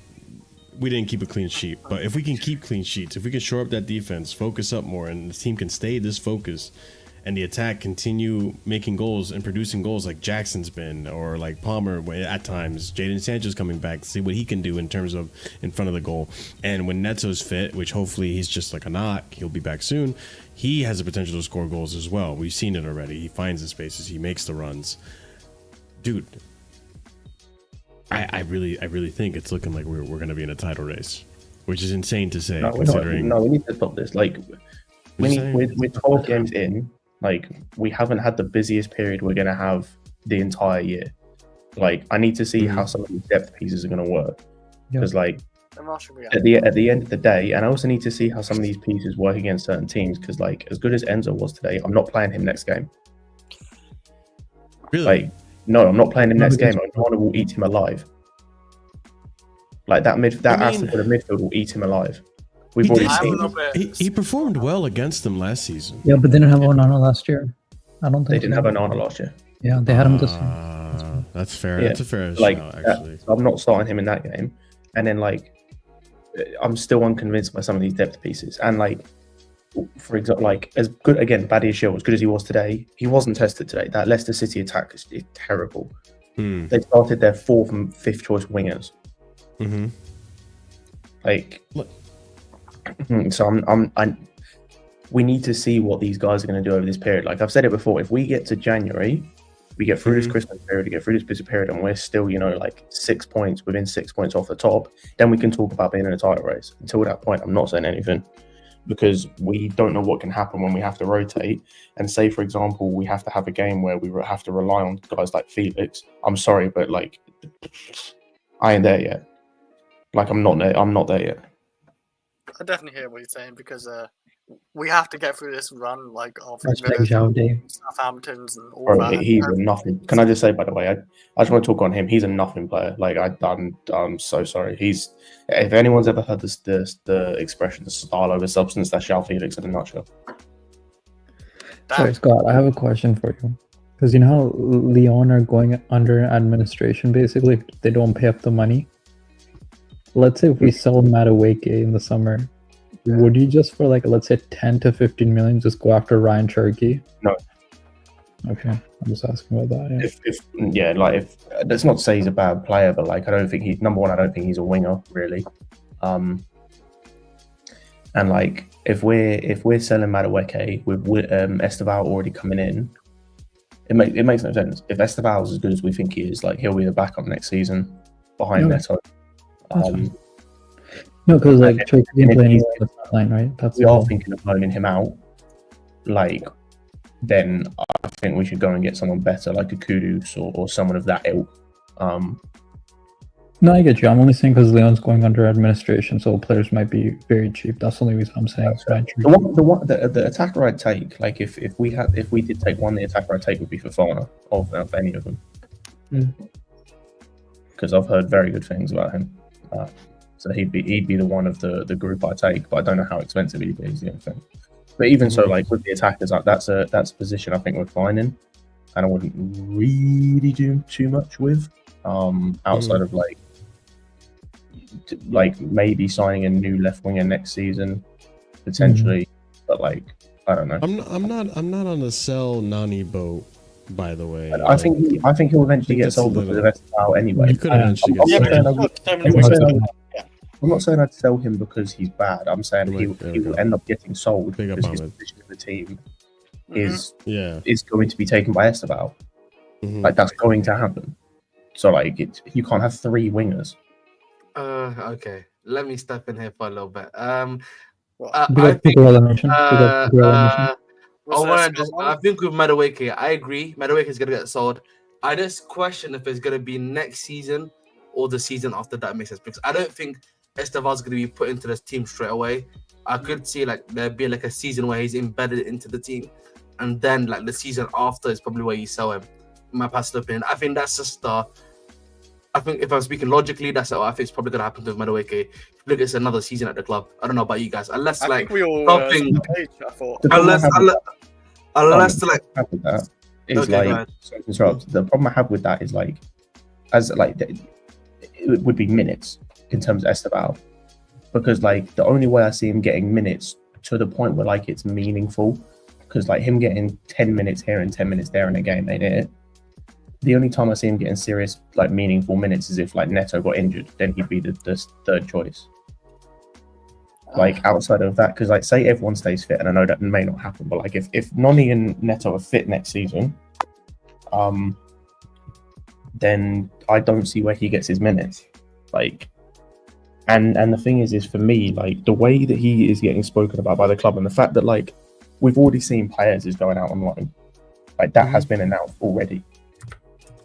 Nothing's been said about Estevao. Everything they said about Estevao, he's coming straight into this team. To me, that screams he's coming into the team to be a contributing player. So someone has to move.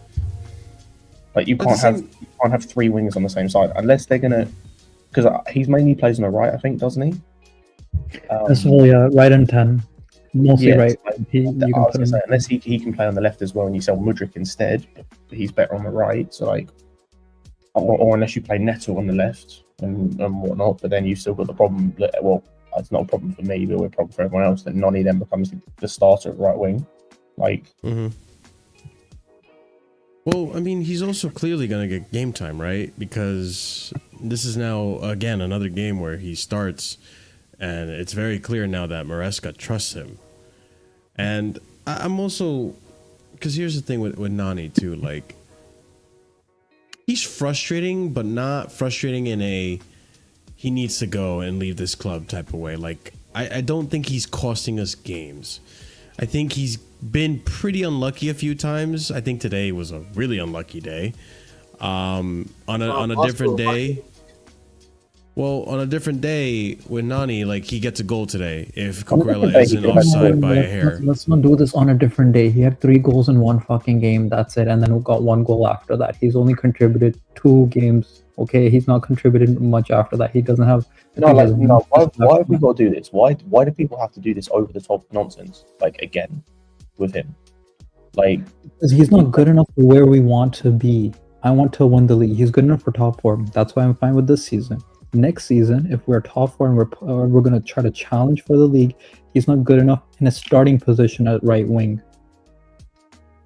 That's why, like I said, Scott, I want next season a goal-scoring left winger, because my backup in playmaking is Sancho and my starting right winger is Neto. if we're going to continue, if we continue with what we're doing today, just on a side note, I would move like Nkunku to the like quote unquote left winger spot, but like he's really the left 10. Left 10, yeah. Possession.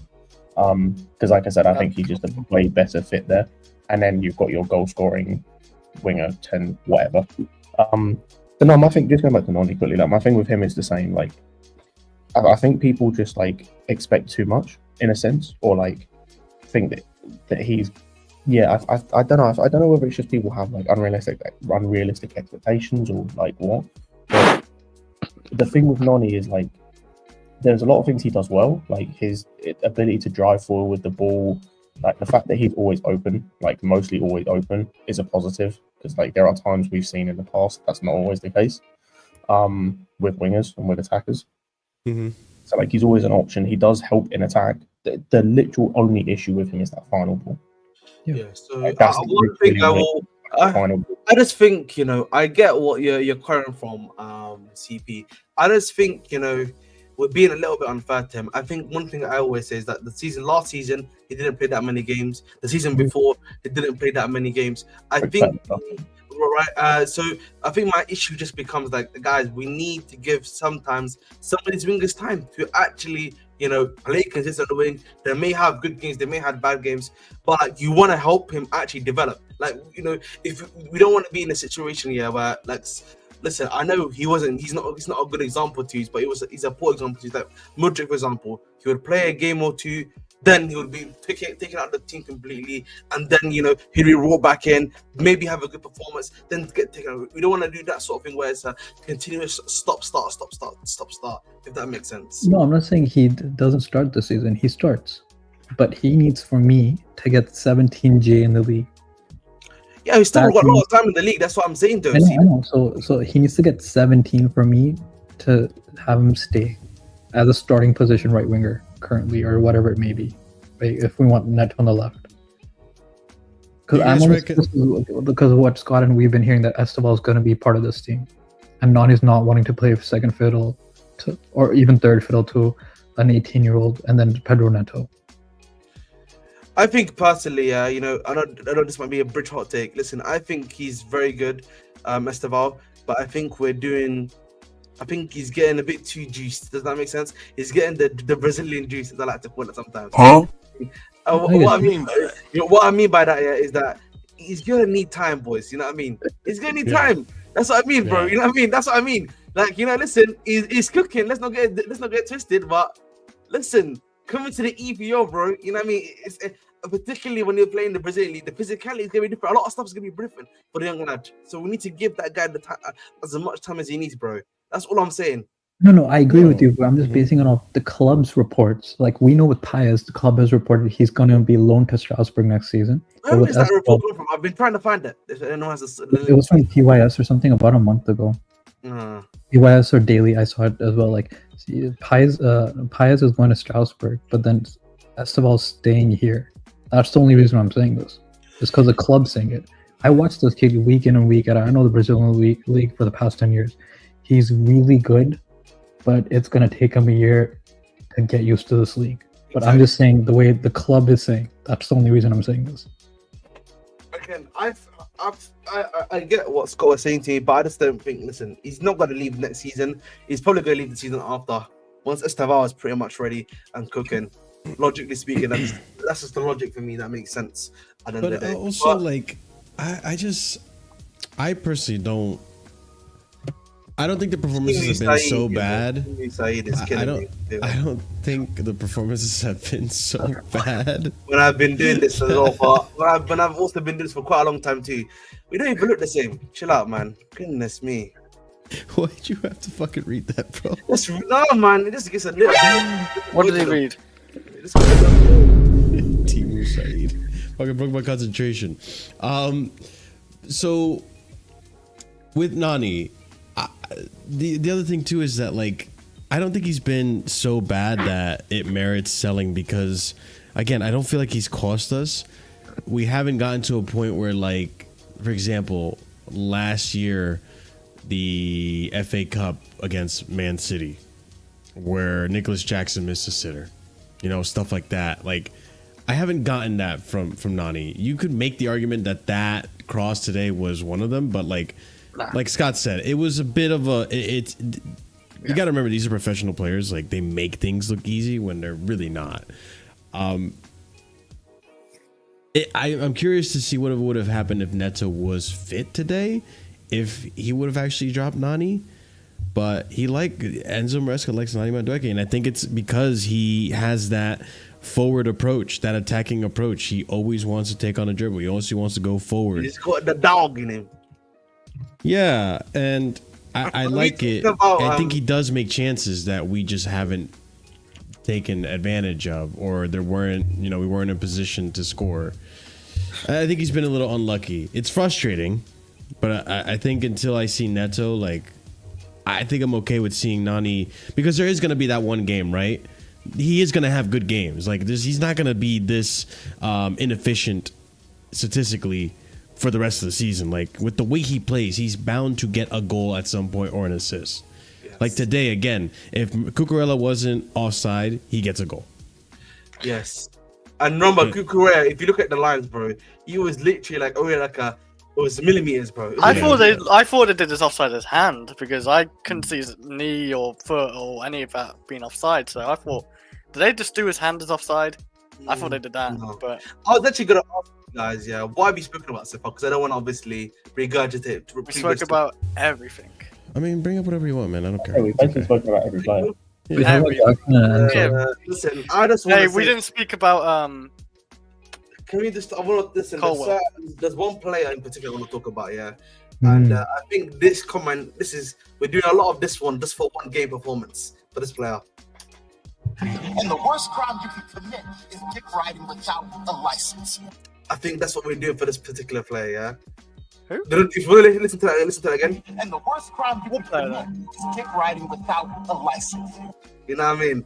I just want you to. There's a certain player that we're doing this for, yeah, and that name is Enzo Fernandez. We're doing that too much for this guy, man. We're doing way too much for this guy, bro. You know what I mean? Again, as I said to many of you brothers before, he's found his level. Enzo Fernandez works best against these lower table sides where we don't necessarily have to be too defensive. They're not going to be as effective or as efficient as a Liverpool, as a what's it called, Arsenal, right? Where they're going to cut us up consistently. Even though Leicester towards the end of the first half, bro, they cut us like this, bro. They just went chink like that, bro, on twice.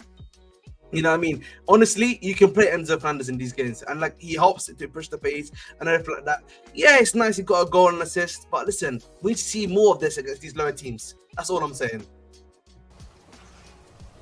What? Listen. You know what, man? I think keep riding right here. You're just bouncing on it, man. You're just bouncing on it, bro. It's one of those things. You bouncing on it like, yeah. You see? It's one of those. Ahmed, I don't think it's lower. I don't think it's lower sides because he played well against Brighton. We're at 5th place right now. Oh, Brighton's remember high line. That's the difference. No, so that's what I'm saying. So it's high lines. Why so he's you gotta do against this though? Like, why do you gotta make it like? Why you gotta make excuses for each game? Like, bring it down. It really is high lines here, and there's lower opposition sides that he just does well against. I mean, yeah, World Cup last season he played well against big a lot of sides play high, like a lot of sides play high lines in this league. I just want to point out that you're waffling so much that CP who is a Enzo hater This season, at this yeah. point, this season, is defending him right now. Bro, he was going absolute crazy. At the end of the day, guys, yeah, let's just keep it 100%, bro. He's just had one good game. Let's see what he does afterwards, man. It's not. I think we're doing too much, you know what I mean? Too much cock munching for a player that we don't. What I'm saying. Huh? You heard me say it perfectly. You know what I mean? We did the same for Lavia, no? Because we said, oh my god, the Liverpool game, and then he was average against Arsenal, and then he was the one who gave the penalty today. Right? We could say we hyped him up because of the Liverpool game, and then he did decent against Newcastle, and then he was average at Man United, and then he was average at Arsenal, and then gave the penalty today. Right? I think the difference is just that I think with Lavia, there's an age difference, and I also think it's the number of games that he's played is also the difference too, and the expectations that we expect from Lavia, in my personal opinion. Like, what is our expectation of Lavia, boys? But he's supposed to be good defensively. Really good. Yeah, hold that midfielder. Yeah, exactly, and that's what he does the vast majority of the time. But it's also supposed to be his progressive passing, because that's what he did in Southampton, and that's what we saw in preseason, and that's what he didn't do for me. For me, I would say yes, but I don't. But for me, my thing is more so with Lavia. I want to see him gain the fitness that which he's got now, and then start playing regular football before I start, asking more from him. If that makes sense, that's the difference in my personal opinion. But then you can't start him in all these games, and if you're like, no, I'm asking him to do. I'm asking. No. For me, I'm asking. So yeah, that's what I'm saying. So for me, I'm asking the primary stuff first before I then ask for the secondary stuff, which CP is asking for. In my personal opinion.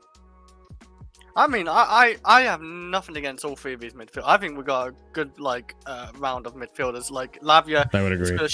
He's good at shutting out obviously their midfield, like holding defense.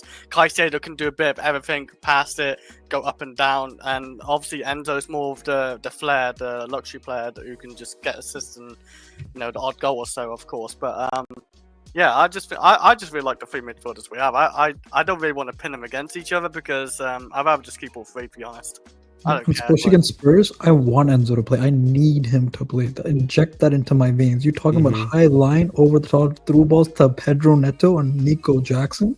Yeah. Nico Jackson's in form. He scored a hat trick that was shit last time. I don't even think we need Enzo against No, I disagree. Okay, yeah, you're smart. Hey, dude. You say by high line. Yeah, I know weed's illegal in London, but you're getting some great weed down there. You're getting some. I'm just saying we can win without him. I mean, we can win without him. Listen, we know because we can win without him. Like, we can win without him. No. I know we can. But I want to destroy. I know you want guys to play Enzo. You probably will play. I'm not going to disagree with that. But I'm just saying that you can still beat them without Enzo. But like, I'm sure, but like, I want to destroy them. The one thing that you said that bothers me is like, why are we pretending that Enzo didn't step up against Liverpool last season? Why are we pretending Enzo didn't step up against Aston Villa? Why are we pretending Enzo wasn't nothing to do with Tottenham? You don't even need to say that. He just contradicted himself this stream. He said first Enzo plays well against home sides. Then I called him out because I brought in Brighton. Then he's like, okay, he performs well against Brighton. I actually would disagree. Then Brighton, in my personal, Brighton and Spurs are the reason why he plays well against is the high line, and he plays better against poor position. So what are we saying? Brighton is not top position. Brighton is a mid-table club. So again, it still adds to my point. If you say they're mid-table right now, just one. Yeah, and they're not season top six. Yeah, more like same points as Chelsea right now. Top six. No, the fifth. They've got 22 points. Oh, the fifth. Yeah. This is but this season they're on. This season they're sick. But we know where they're going to finish at the end of the season, boys. I don't think they finished 10th. They were also 6 seasons ago. They were also 6 2 seasons ago with De Zerbi. Listen, they are a mid-table team. That's because they've done it once. Mid-table because they haven't been in mid-table. We've been more of a mid-table team than they have. Once in the league, they've only got 6 wins in the league. We cannot call a team that's got 6 wins in the league and not a mid-table club. You know what? What'd you say? They've only got 6 won in the league. We cannot call them like a top we can't call them a top like 6 or something like that side. These guys are literally wait, you're saying they're not a top 6 in the league? Yes, that's what I mean. You know who also has 6 wins in the league? Arsenal has 6 wins in the league. Chelsea have 6 wins in the league. Yeah, I'm sorry, I don't understand. Because they've got those points does not separate from the fact that they are a known mid-table team. So are we a mid-table team? Yeah, we're more of a mid-table team than they are now. I am based We on were the 12th and averages. 8th. No, again, we on based on averages right now. The way you've been. What do you mean based on averages? They finished 6th 2 seasons ago. Yes, Yeah. and we finished 6th last season. What does that mean? They've only finished cool. 6th And once. we finished 12th, and we finished 12th the season like before. Yes, We finished and 12th the what season before. In our time in the EPL, So we're mid-table as well. In our time So we're in the EPL, mid-table as well. In our time in our EPL, we have So finished we're mid-table in as well. our time in our EPL, again, keyword, in our time in our EPL, we have finished on average in the top 6. Yes or no? Yes, we can't say in our time at the EPL. We've been here since the start of the EPL. What are you waffling We about? have finished on average in the mid-table. They've only finished 6th once. What are we doing, bro? Come on, man. Be Yeah, they serious. finished higher than us for the past What? 2 seasons. Finished- What are we doing? Okay, so just because they finished higher than the last 2 seasons means they're better side than us. Is that what we're trying to do? Are we trying to do that? Are we Well, trying to play the game? mathematically, Are we yes. trying Yes, to- 2 are we seasons ago, trying to they were play better that side game? than us. We're We were not trying- 12th. we're not playing this game, bro. We're not playing this rubbish because right now we're just That's how, talking. that's how it works, right? That's how Guys, league it's positions not. work. It's not. We know why we finished 12th and we know why we finished 6th. We're not gonna act. Yeah, because our players were shit and we played That's not shit. because of Endo, is it? That's Simple the whole as that. point. Simple I as don't that. understand We what were this shit. argument is. We were No, shit. man. Zero logic, man. Zero logic. We were shit. Yeah.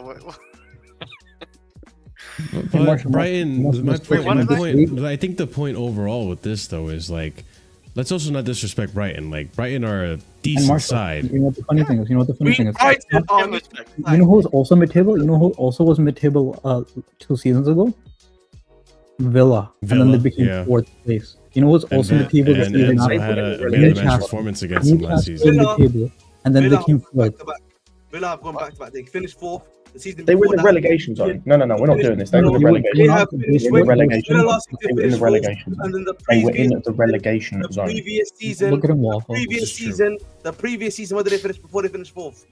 They finished, if I'm not mistaken, 6th or 7th, if I'm not mistaken. Yes, So after being in Villa- the relegation for half so the year. again, the point I'm trying to make here, at least No, this is a stupid Villa point.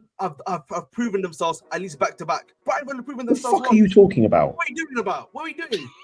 Sorry, no, Ahmed. You're talking about a team that prior to being 6th, they were 16th. Or no, I think they were 18th. They were in the relegation zone prior to finishing. Like that same season they finished 6th, they were in the relegation zone. They have been perennially mid-table. God, they can't move up the table. That's not possible. They're never gonna be club. They're never gonna be club since Prior to Henry coming in, no one gave a shit about Villa. Again, Aston Villa went from 4th to 6th. I said they've proven themselves on that level. Brighton have only finished in that position once. What are we talking about, boys? They finished in that position once. Why are we talking like Brighton are a good team? They finished in that position only once. No logic. Newcastle. That's the funny thing. Newcastle were 4th a season before, and they were mid-table before then. Yeah, That's the they're ironic dropping part again. too. I've given you 3 clubs, including Brighton, that have gone up to like the top 6. in the past Newcastle year. have finished 4th and 6th. Okay. Newcastle Okay, finished 4th and 6th. Before them, and before them, Ahmed. before them. Not this Ahmed. season or last Ahmed. season. Where were they before they were? Last season, Where were they? Let's Because they entertain, finished below let's, us. let's So they entertain this nonsense. Ahmed, would you like to guess from 1920 to 21-22 where Aston Villa finished across 3 seasons? I'm talking about the Premier League era. I'm not talking about 1920. Don't do that. I would talk about in the What the EPL fuck era. do you mean? They were in the Premier League. They've been in the Premier League Era, for 6 years. 2020, my guy, not I'm 1900. talking about EPL started 1992. EPL era started 1992. You're Oh, talking we about- can go further. No, No, Ahmed. he's talking about 2019, Okay. Ahmed. No, Again, Ahmed. you guys, no, but Ahmed, the point you listen, Ahmed. Thank you for proving my point even more. Cool. The point Let's go you're from making. 92 then. Let's go from Listen, 92. The point I'm trying to make before we start doing this nonsense here is this. I said to you, Aston Villa, at least in the last 2 seasons, back to back, they finished 10th place, if I'm not mistaken, the season when they went into the Conference League. And then the season after that, which is last season, they finished 4th place. They have gone back to back on some level. Hang on. So I'm confused. Are we talking about? So I'm confused. Are we talking about from when the Premier League started in '92, or we just from the last 2 seasons? Because now the goalposts are being shifted up. No. I said this before you said that. I said that before you said that. I was talking about Aston Villa when we spoke about Aston Villa specifically. I'm saying with Brighton, they have only been in that position to take for once. They've not gone back to back. They've not proved it. That's the point I made before we started doing all this other stuff. I said that's what I was saying the whole time. That's cool. Like that's why for me they're still a mid-table side. If you say to me then they're upper table, mid-finger side, that's fair enough. But I'm saying to you as of right now, they've only finished once in 6th place, guys. Are Newcastle a mid-table side? Newcastle right now they've only finished 4th, and then they finished 4th and 7th, right? If I'm not mistaken, was it 4th and 6th? 4th and 7th, right? They finished 7th last season. 9th this season. Yeah, 7th last season. Yeah. So they finished 7th. 4th the season before that. Yeah, so they finished 7th and 4th, right? So they've clearly remained in the upper mid-table side. The upper mid-table club. Was Enzo discussed? Well, okay, but then again, you're just saying it right there, upper mid-table. Like Brighton have been an upper mid-table team more often. Yeah, but they've been an upper mid-table team pretty often. Let me tell Brian position. And mind you, they don't have the same history that Villa has and the same funds that Villa has. Until we stepped in and gave him a bunch of money for Caicedo, but that's a whole different, scenario. And How do we spiral song and dance? Because Enzo, this is what Enzo does. No. This is when people got too much aggression. Agenda? Maybe. Listen, I understand Enzo Fernandez hasn't been great this season, but when he's doing well, you got to praise well. And listen, this is... Like, I get it. It's not the strongest Leicester opposition. I still want to see how he does against stronger opposition. But I'm not going to discredit what he could do against Spurs or what he did last year against Villa. Just to prove my point, last season they finished 11th. The season before they finished 6th. The season after they finished 9th in the table, 16th, 15th, 17th, and 15th. That is a mid-table side. We can do that again. I'll do that with Villa as well. Like you can do that with Villa. But listen, the point I made is Villa got relegated.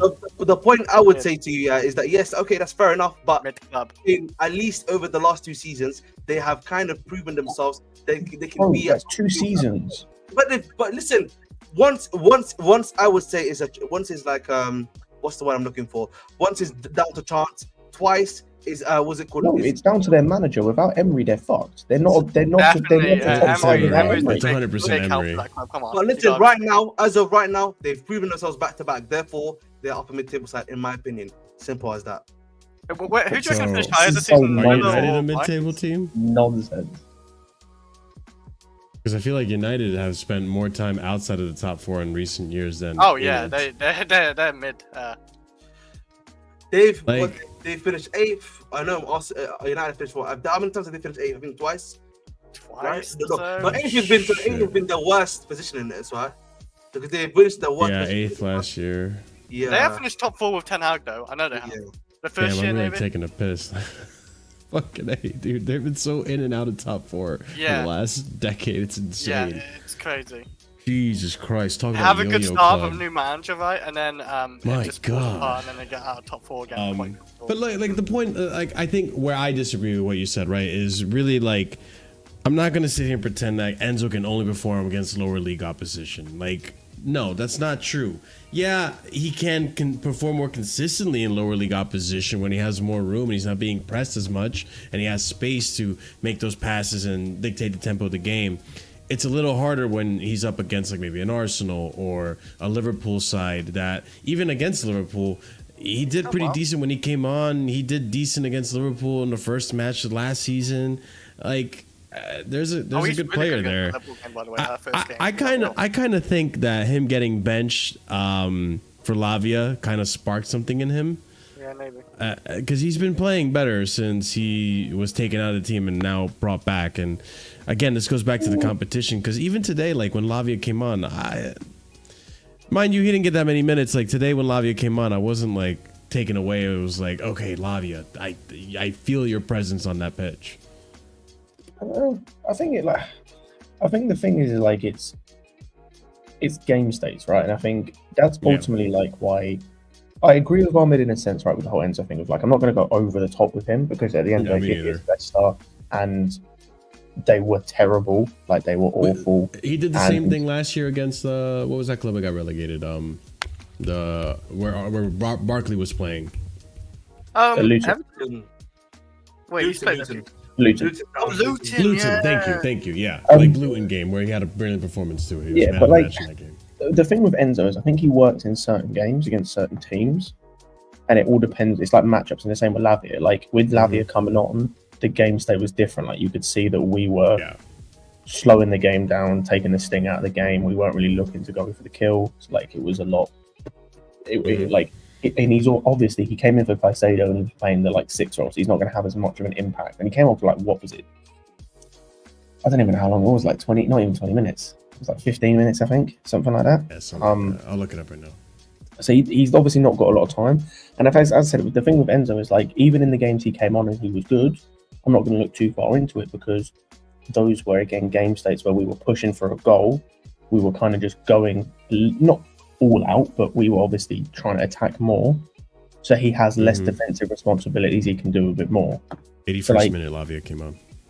So I think it's we just need to wait and see, and see what happens. As I said, I wouldn't play him for Villa because of the midfield they've got, but I would play him for Southampton. I would play him against Tottenham. I wouldn't play him against Everton, but I would play him against Ipswich and Fulham. Right? It's like because it all depends on like the styles the teams we're facing and the physicality they have in midfield. Because that's the thing. If we're facing a physical midfield who are going to get in your face, that's not going to suit him. Not going to get time on the ball. He's going to have his back to goal most of the time, like he did against Newcastle in the cup, and then he's not going to be able to show anything that he can, like going forward. And you're going to see his defensive deficiencies. So, like it just depends on who we're playing. But I'm hoping, and it seems to be the case, kind of for the most part, that Maresca can identify that and be like, okay, he's going to fit this game and not fit this game, and hopefully he can use the squad and use him like correctly. Yeah, because you could even say that for Felix today. Like I wasn't sure how Felix was going to integrate into the game, and to an extent, there's still questions to be had. But like I felt like he was effective in some areas today. I just nothing. think he's a futsal player masquerading as a football player. For sure. Like that's one thing that I was really frustrated with Felix today was like, and I said this on the Discord, which by the way, if you haven't joined the Discord community, you know what to do. Sometimes you just keep it simple, dude. Like keep it simple. This goes back, by the way, Dharma, just before you go, this goes back to what I was talking earlier about like intent. This is why Felix pissed me off today, and why I think that I was more impressed with Nkunku in his position than I was Felix, because, and even Madueke, I was more impressed to an extent because like whenever Felix got on the ball, his first four seemed like all he wanted to do was do a skill. It was like do a skill, do a flick, nutmeg a guy, try and beat the guy on the dribble, and that's all he really wanted to do. There's no intent going forward. Like I don't think he was effective in terms of like once we got to the final third, he did nothing. Like he didn't really contribute anything in terms of trying to create anything. I think he had one pass that was decent on his weak foot, but was cleared. Outside of that, he didn't do anything, and that's what I mean. It's just like it's all style. Like it looks good. Like it's proper. He's a proper hipster footballer. Like it looks good. It looks really nice on the eye. Entertainer, huh? Yeah, like that's what it is, bro. Like he looks like he's trying to be Neymar and Messi, and it's like no, like right now in your career, you're nowhere near those guys. Just be effective at the end of the day. Like just do what you were doing against Noah. Even though I don't think you were great against Noah, you were effective. Like you got forward, you scored. Like do that sort of stuff. You don't need to do these fucking like little back heels and flicks and all this fucking nonsense. Because the thing is as well, is he was doing that and losing the ball. Like everyone talks about doing that. There's a moment where I talked about this at backstage. There's a moment where he does a skill or tries something, it doesn't come off, loses the ball. He runs the whole width of the pitch just to go and run down the ball. Gets the ball back, fair play to him.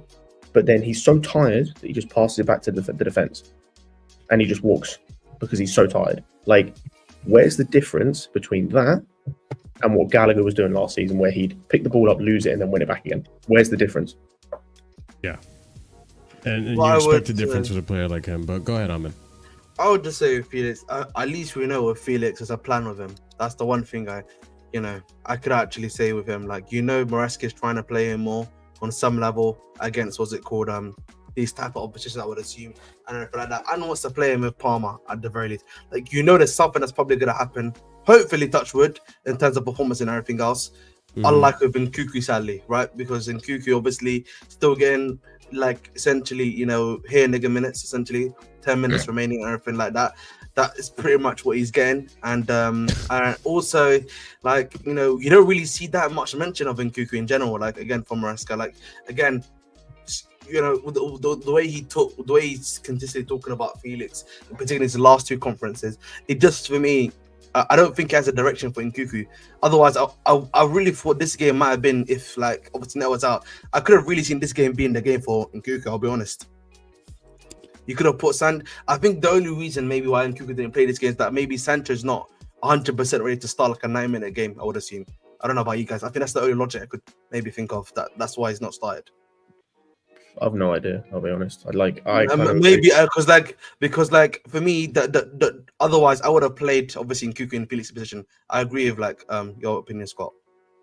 Thing is, I can understand not starting him, but like the fact he got like 8 minutes again, like plus injury time.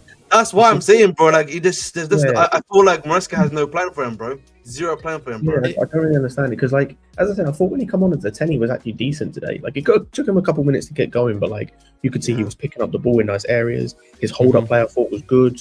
He was like moving into getting into some nice areas. Like, had the chance at the edge of the box where he blasts over, but like the fact he's getting in those positions is good to see. Like, I'll be real. Again, I go back to it. Felix was not getting in those positions, or very rarely in the game. And Nkunku in 8 minutes gets in that position where he can take a shot. Actually, I think it was Enzo that took that shot. Yeah, like he gets in that position. It's like that's the positions, the areas of the pitch I want to see him get into.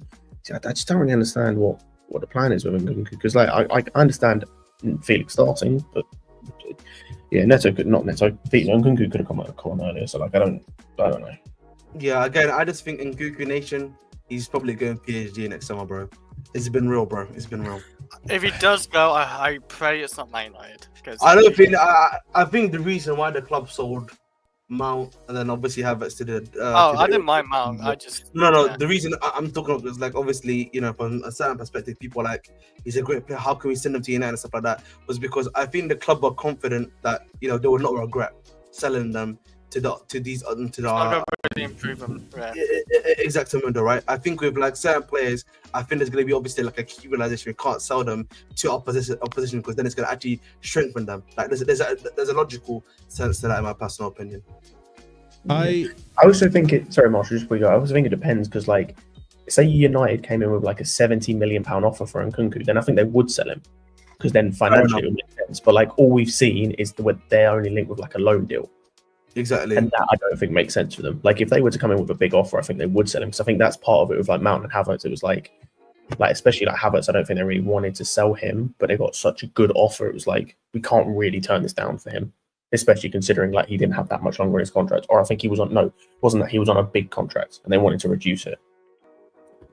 I was gonna say, I feel like part of me, because it's the pity minutes that for me kind of make me feel this way. It's almost like part of me thinks Maresca just doesn't like Nkunku for whatever reason. He has no plan for him, bro. He has no plan. I agree with you, bro. But it's almost like insulting, right? Like, here, I have to play you, go just play. Like, I don't know if the term insulting is maybe the right term. I just genuinely think, he doesn't. I just don't think he understands how to use the player. That's what it is for me. I don't think you think so? You know why I say that?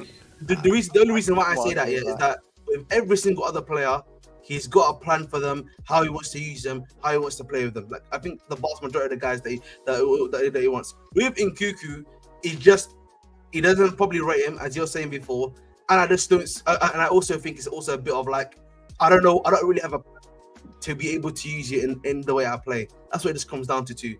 It's almost like a twofold effect, if that makes sense. Because like again, Nkunku essentially is like a second striker, and remember, if I'm not mistaken, one of the things that we know about Maresca is that he doesn't like playing like a two-man formation, right? If I'm not mistaken, like it doesn't like a two-striker formation. I don't know if you guys two-striker. Yeah, it's something and like that. Essentially, Nkunku essentially acts like a second striker. if that makes it, because of the way he plays that 10 role, because he's almost like he almost plays like that in the 10. So it becomes a thing of like I'm almost playing like a 2-man strike force essentially with him. So it's like that don't work for me in my system. But the part for me that definitely makes me feel that like he doesn't rate him is also the fact that he keeps saying he's a striker. And part of me also thinks like, okay, maybe you think he's a striker because he does play. I could see him playing similarly to how Jackson plays in terms of ability to dribble and get past the player, drops down into more of a 10 position, which he hasn't done when he's played striker, which is odd. But I know he can do it because I could see him playing in the 10 and how he drives the ball. But he doesn't want to play him in that position. He doesn't want to play him in a 10. It just, for me, it's like, yeah, I think you're trying to tell the owners like, I don't need this player. You could just sell him. I don't know if it's he doesn't know how to use him, because I think Enzo Maresca is relatively a good enough of a coach to see where he can shine. But I just don't think he offers him too much of a difference. If you're thinking about striker, you're saying he's similar to Jackson, but Jackson also has a physicality that Nkunku lacks. And in terms of this season, Jackson's been clinical in front of goal. So in terms of clinicality, I would still say they're about the same right now, currently. Jackson is, I think, faster. He drives better with the ball. He's more of a physical presence in that striker position. That's the thing. Yeah. And even for France, he gets subbed on or plays as striker in a 2-striker formation. I thought he played as a winger or a number 10. I don't think he works as a winger, bro. Like, yeah, I don't think he works as a winger. I know when he played, they played Israel, not the most recent window, the window before where he scored. I'm pretty sure he was playing as a winger that game. Oh, no, I didn't watch that game, to be honest. Yeah. But even when he plays as a winger, he plays more like a wide 10 in that Man City game. So I think he can play in that wider area or to occupy that left-hand side. So I don't know. I feel like it's gonna have to fall out like on an injury or something for him to actually get valid amount of minutes in the Prem. And hopefully, if he does put on a shift, he gives Enzo another headache in terms of like who he's gonna start over Jackson or Nkunku. Because I said this earlier. Right now, with how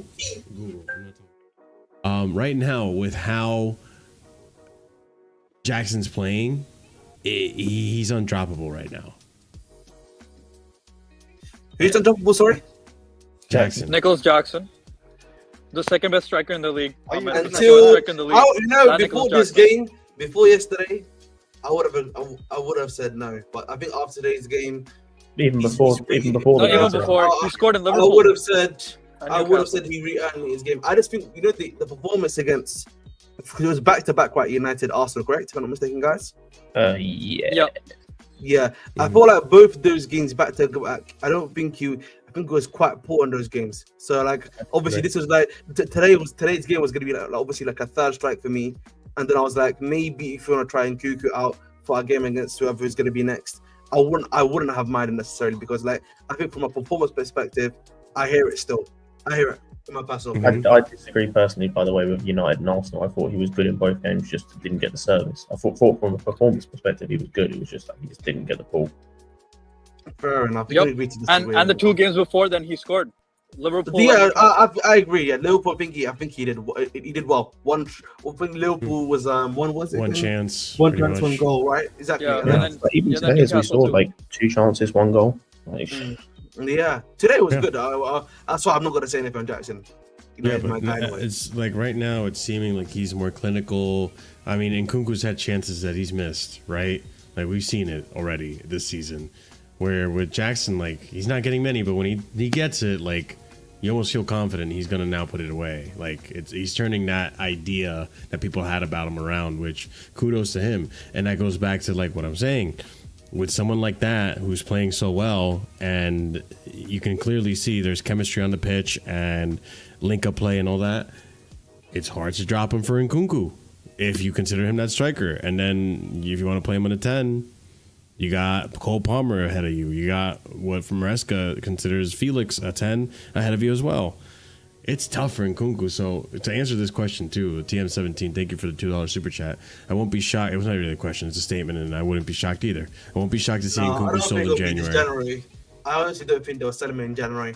I think it'll probably be the summer. I think they'll probably like try to maintain the squad as it is this year. Maybe this at least this season. Maybe add obviously a centre back or maybe a striker if they need to in January. If like obviously, we're actually in a title race. B also just to like obviously we need to strengthen in the CB department whether we like it or not, and obviously the striker department too. Yeah, what do you guys think? Goalkeeper for sure. Like, Yeah, Nkunku Bayern Munich, here we go, man. Nkunku Bayern Munich, here we go. We have to get a goalkeeper. I wouldn't be again. It would be the January. No, it won't be January. Like I'll be real. I think there's only one player. I think we literally only sign a centre back in January.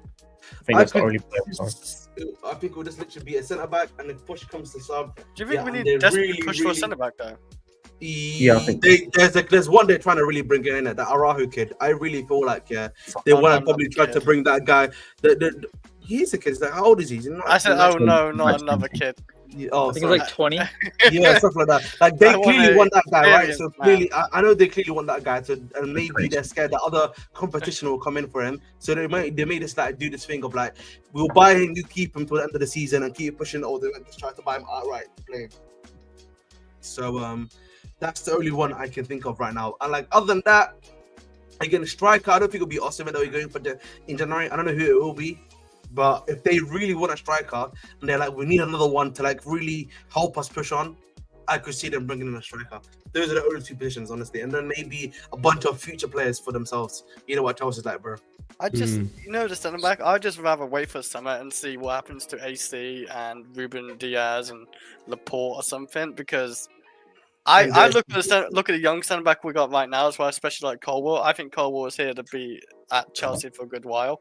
I think he's a great centre back. Fafana, I don't know. We might have a good centre back maybe in the future as well of him, but I don't know. I don't think we need another young centre back. I'd be kind of surprised if we get. The thing is, I hear Chris, but we know you need to get out of the program, buddy. You know what I mean? That's literally what they're doing. It's called getting with the program. You know what I mean? I don't know how else to put it like that, bro. It literally is just get with the program.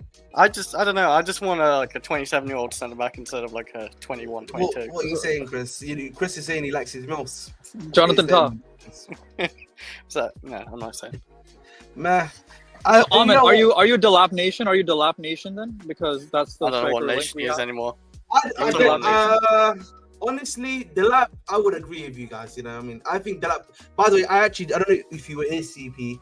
I said it on the stream before. Was it the stream before that I said this on, Marshall? I was the one that said that Delap's coming to the club, right? I was the one that's, I think I said Delap is the striker that's going to be when it comes to Chelsea. I think I remember you mentioning it, yeah. Yes. Because I was like, the reality is, he's a former, I forget City Academy. Academy, everything like that. It makes too much, and the fact that they change Chelsea heavily scouting, and stuff like that, right? And the thing is, if he keeps up these performances and stuff like that, you know what I think might happen? I could see a situation, by the way, where Chelsea do the thing of like, again, they do something in January where they try to soup him in January before there's competition for him in the summer. I could see Chelsea doing that, bro. That's the sort of thing that they would do. You know that, right? They did that with Enzo, obviously. Who's the other guy that we brought in January that we did that for? Gusto, we did that for as well. Remember when he got Modric? And Modric, yes. Modric too. Exactly. So like where we sometimes we just snatch that guy quickly before like other clubs come in for him. Even if it means you might have to pay extra like 10 mil on top. Or like send them out back on loan. I mean, it's possible. I do also see, the Christensen, the Ruben Diaz's, or the Laportes of the world on a free. I'm gonna be honest with you, Marshall. We need to give up on Christensen. He's not coming, bro. You know what I mean? You never know. No. I'm serious. You just don't want him. Listen. I know you boys said Christensen. You didn't mention Diaz or. Listen, even Diaz. I'm gonna tell you. Listen, Christensen. Diaz seems more Diaz. Christensen, Diaz, Laporte. I'm just gonna be honest, boys. Oh, I really just don't see a reality of them coming in. Is there a reason why? Is there a good reason why, or is it just a gut feeling? Because I will say a little bit about. I think from a gut feeling perspective, and also like the way the club's acted. The oldest centre back we've got, guys, is like 26 years old. Like I don't know if they're we got on a free. Who we got on a free, right? That's the thing. Like I don't know if we'd be willing to then do that again for like a guy like Christensen, who's gonna probably ask for a lot more wages, right? If we're not in UCL football, for example, right? It's good. There's a good chance we're getting UCL football this year. Yeah, right. Let's just say hypothetically we still get it right. All right, yeah. If we did this last year, and let's say Christensen was available, do you think we would offer Christensen the wages for him to come to the club to be the on a free agent? That's a question I just want to ask to the panel. I mean, considering we're that's not a big paying a transfer fee. Because the reason why we brought Tosin again, guys, I reckon. Part of the reason why we brought Tosin again was ex-City, knows how to play the Maresca style of play, right? That's part of the reason why Tosin kind of was like, floated around at the very least. Even though I know obviously right now he's not started out so well. Yeah, I'm just trying to look. But then what about Jonathan Tah? What about Jonathan Tah? He's free. He's lower. They wanted Tah, by the way. We've been linked they wanted Tah, but like it's clear that they don't want to get him anymore because I think Tah's kind of made his heart. He's kind of got his heart set on playing for Bayern Munich. I'm afraid that's what I just think it is. CP. Oh, here we go. I think because sadly, a lot of these German players, it's very similar to a lot of like English players and Italian players. There's like that certain club, yeah. And at least in Germany, the biggest club is obviously Bayern Munich in it. So, when they come calling for you, it's very hard for them to say no. I mean, I get that, but how is this? The thing about Go ahead. Like let's obviously we spoke about Tah quickly. Let's talk about like Ruben Diaz, right? On a free. Now, I would hear you, but like if you look at Ruben Diaz from a statistical standpoint, I don't know if he's been improving or not improving. Like I would have to ask someone else. But like if you've been watching him play, I don't think he's been that great of a defender. Like I would honestly say it's been Akanji, it's been obviously Ake. That have been a lot better than him. I don't know about you guys. Like those are the two. If Ake was on a free, that's the guy that I would be actually looking at to bring in. Right? Ake on a free, I'll be looking to bring him in. John Stones, yeah, is really injury prone. That's what really hurts his case. But he's someone I would have been looking at and been like, he could solve a lot of issues for us, right? In terms of the team. Even Akanji, who like he's been transformed at Man City. He's someone I would have even looked at myself. But like Diaz for me though, he's not been at City. He's not been that guy that I think a lot of people have wanted him to be. Still good. I disagree. I think he was. I think it's just like this. I think it's this season where he's had the major drop off. Yeah. Like I think before this season, but all the defenders out. He was that guy. All the defenders have. No Rodri, no party for that defense, man. No party for that defense. They're mess. We can see it. Their defense is shit. Guardiola's getting dunked on every time. I can't like Guardiola since he's come to the EPL, bro. He's been getting cooked, man. I don't know what's happened to my guy, but like EPL, I don't know if it's like EPL tax. He's not playing as a centre back. That's what happened. He's getting the EPL tax. He's getting it. No, even when he was playing like as a centre back at times for City last season, bro, he was looking a bit cheeky in that one. I'll be honest, man. Even though Guardiola was like one of the guys that I wanted at Chelsea, I'll be honest. Yeah, me too. Season. Yeah, so like it's interesting. I just think of Diaz. I don't know, man. Laporte. Honestly, Laporte, I like Laporte. I just don't know. Like, the worry I have here is playing in Saudi harming him. Does that make sense? Like, when he play in such a lower league for a bit of time, does that hurt you when you come back to like a bigger league again? Does that make sense? Or am I just on that one? I don't know if I agree, but I understand it. I would say he is the one guy where like I would do anything to like get him in if possible. I just don't think we will because of like the contract. Like I think that's the wages. I don't think there's any way he'd want to have a lower wage than what he's currently on. I think the other thing too to consider about these center backs is like it's not like we're trying to get the best center back out there. I think with the purpose of a Diaz or a Laporte, I think is to set a standard to try to meet. Kind of like how I would argue I kind of wish Thiago Silva stayed an extra season to kind of help these center backs in terms of like the leadership and where the level needs to be. Because listen, no knock on the defense today. Obviously, this isn't the game to talk about it, but in previous games, we've seen Fofana be absolutely clumsy in the back there. And, you know, Tosin hasn't been that shown the levels yet. We already know with Badiashile, like today, it's like, good job, but hopefully you can keep this up next game because I don't know what to expect from you. And Axel Disasi, we haven't really seen him in the center back role, but regardless, people don't rate him. Laporte comes in, or a Diaz comes in, and you know he's the best center back you have there. You know what the issue is, Marshall? Yeah, I'm just gonna put it like this. One thing I will always say, about Disasi specifically. Sure. Sorry, Badiashile specifically. Today's game was great. He didn't have to do that much defending. When he did, he was competent. But even against Liverpool, he looked competent. I'll be honest here. Those two games, Liverpool and Leicester, he looked competent. I'll be real. Mm-hmm. For me, I need to see you now. When he's been in the Conference League, is when I've been like having question marks over him. And obviously against Newcastle in the Carabao Cup, I need to see you playing at that level that I'm seeing of you at Leicester and at Liverpool on a consistent basis, on a week in, week out basis. That's what I want to see from you, bro. And I think the point you made about Thiago Silva, that technically was meant to be last season. But obviously we had Poch, not Maresca, last season, right? So that was what... And the thing with Poch was consistent. Thank you very much, Scott. And that's what happened. You know what I mean? And that's what happened, Marshall, isn't it? Because because he played him consistently, non-stop, it stopped any process happening. And then half the players got injured all the time. Yeah, 100%. You're right. It wasn't supposed to be the season he had last season. Last season was supposed to be his final season, and he wasn't supposed to play this much as he did. But I think the center, when we go into January, because obviously right now the team looks good. I could even argue, other than the goalkeeper, we can survive until the summer without even making a transfer, right? I agree with you with goalkeeper position. You know what, you boys? Yeah, that's a good question to ask. If you're talking about transfers, right? Because you said goalkeeper. If Achampong doesn't sign a contract, until let's say in January, right, and we're still without Gusto and like missing, I'm not wishing any long-term injury in Reece James, but let's say the sad reality is the scan that he has today reveals that it's a long-term injury. He's out for a very long time. Do you dip into the market for a right back? No. Or do you trust that Fofana can do that job for you on the right back position? I trust Fofana.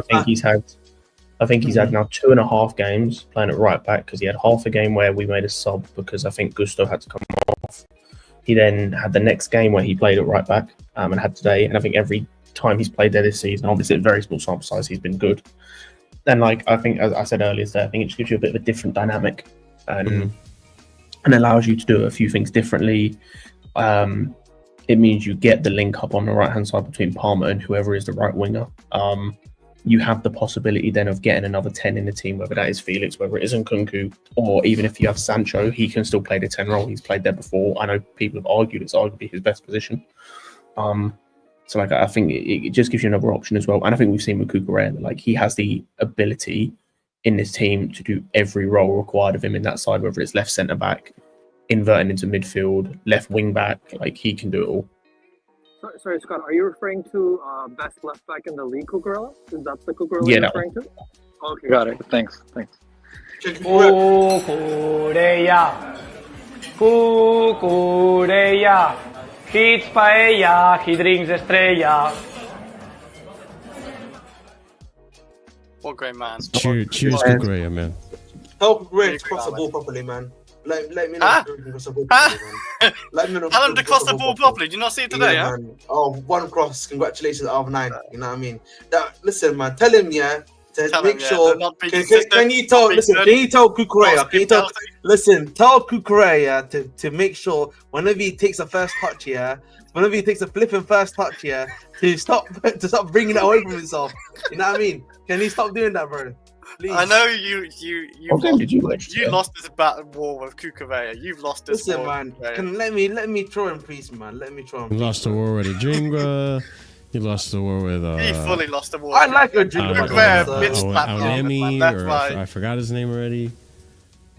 Yeni. I forgot his name. Sorry. You lost the war. Well, you're losing wars all over the pitch, man. I mean, this is the worst war he lost. Forever losing. Yeah. It's over, man. Mr. Consistent. Yeah. I mean, I always win, don't worry, man. I always win. Nice. Chris, I mean, it's almost like he's. You won. You got a great left back. He's- Best left back ever. Hey. Chris, Hold on. he's as consistent in losing wars as Kukurela is consistent with his performances. You know what I'm saying? Big up, Hussam raid. Big up, United Spurs of America raid. We got double rated. Double rated. Big up, guys. Appreciate the raid. We got smacked up. So, ladies and gents, if you're new here to Casually FC, be sure to smash the like button on your way in and subscribe to the channel as it helps us out tremendously with growth.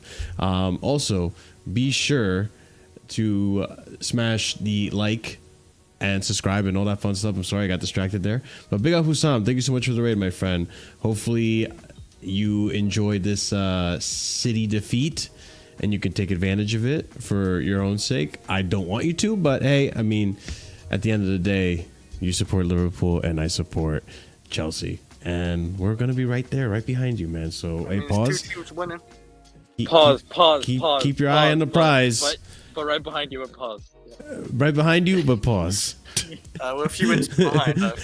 Wait. I'm coming on your ass, boy. I'm coming for that ass. No, stop. We're coming for that ass.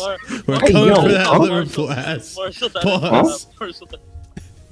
Okay. Guys, I don't know what else to talk about. I think we covered like all our bases. The time of the raid is crazy. So we're done 2 hours and 15 minutes on the Leicester game. Yeah. Hey, look, it's nice to see Chelsea play again. You know, that was a nice thing to see today. We've missed and win convincingly. To be honest, it was a pretty. I wasn't really outside of the last 20 minutes of the first half. I wasn't really worried that we were going to lose at any point. Maybe the penalty. The penalty was dumb, but yeah. It's just near the end where you looked a bit shaky because they scored and they tried to get everything they can. No, I will. Yeah, I mean, anything else, ladies and gents, that you could think of? I mean, I don't know. I think we talked about everything. Listen, man, are we in a title toss? Have you spoke about that? I did, and I mean, Ahmed, are we in a title? Maybe. Honestly, right now, obviously, statistically speaking, yes, but like the reality is right now that we just got, again, as I said before, we just gotta wait and see. You know what I mean? Just gotta wait and see, man. We gotta wait and see. But if Chelsea, if we get like 26 points out of 30, and we're still 3 or 4 or 5 points behind Liverpool. Oh yeah. And next week is gonna be a big decider because if they both drop points, we're expected to continue winning, right? Bro, like that's the thing. This is crazy, bro. I would say we win every game, and we got a couple, Everton or whatever, might drop points, draw. We clapped Everton last season, though. I know, but that was like mainly, wasn't it Cole Palmer, like 4 goals or something? Cole Palmer, like from the right though. Different. We have more X factors than Cole Palmer this time. Like that's true. I don't know. I'm not worried about Everton for whatever reason. Fulham kind of worries me because, like, listen, I mean, they're playing decent football. You mean the team that got beaten 4-1? They got hit for 4 today, bro. Yeah, but they could have beat Man City too. Wolves. Man City got hit by 4 today. Against Tottenham, who always beat them, they got hit for 4 by Wolves. Yeah, that's Tottenham. Wait, who lost 4? The studio de Tottenham. Apparently, I didn't see the score, but apparently, what team was I just talking about? Fuck. Wolves beat Fulham 4-1. Thank you. Fulham. Wow. Oh my god, I totally. Oh yeah, by the way, boys, I've got tickets to that Fulham game. To Fulham Chelsea. I don't know how I got it, but my workplace actually got some tickets for Fulham. So we'll get splashed by baby oil. Just saying. Adama. Yeah. Adama, bro. Come on, Traore. I'm just saying, don't get splashed. Big 2024, man. Big 2024. Listen, big 2024, man. We don't be doing that around here. You never know. Adama does it, bro. I'm just saying. Big up, man. Baby oil nation. You know what I'm saying? Baby oil nation. Big 2024. That's crazy. Crazy, man. Crazy, bro. You know what I mean? Hey, Big yo. up, Hussam. Big up. Thank you for the Bro, raid. crazy, man. I'm just Marshall, saying, man. Marshall, if you Adama's want, looking- listen, if you want Diddy to rob baby all of you, man, just say it, man. I Just say did it. not say that. You know what I mean? That's an No, Adama they are conversation. different. You know what I mean? That's a Marshall, Traore conversation. listen, man. You know what I mean? That's crazy, Marshall, man. Listen, The I Johnson know, and Johnson sponsorship ended listen, with I know Marshall likes those Chinese massages, you know what I mean, with those happy endings. But listen, chill out, man. God We're not- I do like me a Chinese massage. I ain't gonna lie. Oh, I'm just saying. I ain't gonna lie. Hey. Yep. Hey. Listen, sometimes you get that tense shoulder pain You and know tense what I mean? back. I'm just saying. Yeah, man. And then you just get that release. It's a good stress relief. Great stress relief. It's brilliant stress relief. You know what I mean? You guys know I'm not lying either. You know what I mean? Brilliant stress relief. Marshall's getting physically and emotionally. You know what I mean? You mean like stress Jackson, release. like Jackson, You know like what I Jackson. mean? Fair enough. Like Jackson, man. Yeah. Jackson. You know what I mean? Okay, I think this is where we have to end the stream. That's why he's so man. clinical. We're That's why talking he's clinical about finishing, Chinese you know what I'm saying? massages. We talked about the game, guys. Go check back if you want to see our reaction to the game. We spend a solid 2 hours on it. You know, Marshall, man. 2:15. The other 4 minutes will just waffle about. Yeah, it literally is. You know So, what it is, you know what it is, Chris? say You know your what it is? piece, and I'm ending the show. We don't care, Chris. Happy ending to the stream, man. All right, that's it. Hey, Marshall, Okay. I saw the I comment. think. Wait, no, I didn't mean to do that. Hold on. I just read it. I'm fucking rattled, bro. Okay, let's go ahead and end the stream, ladies and gents. Thank you so much for the raids. Thank you so much for being here today. I believe tomorrow I'll have another show. We'll be doing the Casually Chelsea show, catching up with some news and stuff. Hopefully we'll actually find out about the Reece situation. Ideally it's not as bad as we thought, and he'll be back next week, but I doubt it. But yeah, so stay tuned for that show tomorrow. We're gonna raid out to Sarcasm City, so be sure to copy and paste that raid message. Let them know where you're coming from. They're doing the Yardman show right now. They have a big game tomorrow as well. They're probably going to be discussing Man United. Ruben Amraout makes his debut, so we'll see how that goes for them. It'll be entertaining to watch, I'm sure. But like I said, ladies and gents, smash up the like button if you haven't done so already. Be sure to subscribe to the channel if you are new here. If you already subscribed, check out the memberships. We have 4 different tiers starting at 99p. And if you are a proper casual and higher tiered member, we go ahead and give you shout outs at the end of every show. And those proper casuals are going to be EE, Hassan Nawaz, Dark Adrian A. Solomon, Scott, Josh CFC, M3, Aiwani, Gabriel, and our friend. What? We appreciate you guys and the support that you show the channel, and we'll see you again tomorrow for the Casually Chelsea show. We'll see you over at the Sarcasm City raid. Let them know where you're coming from. As always, guys, have a good night and stay casual. Peace.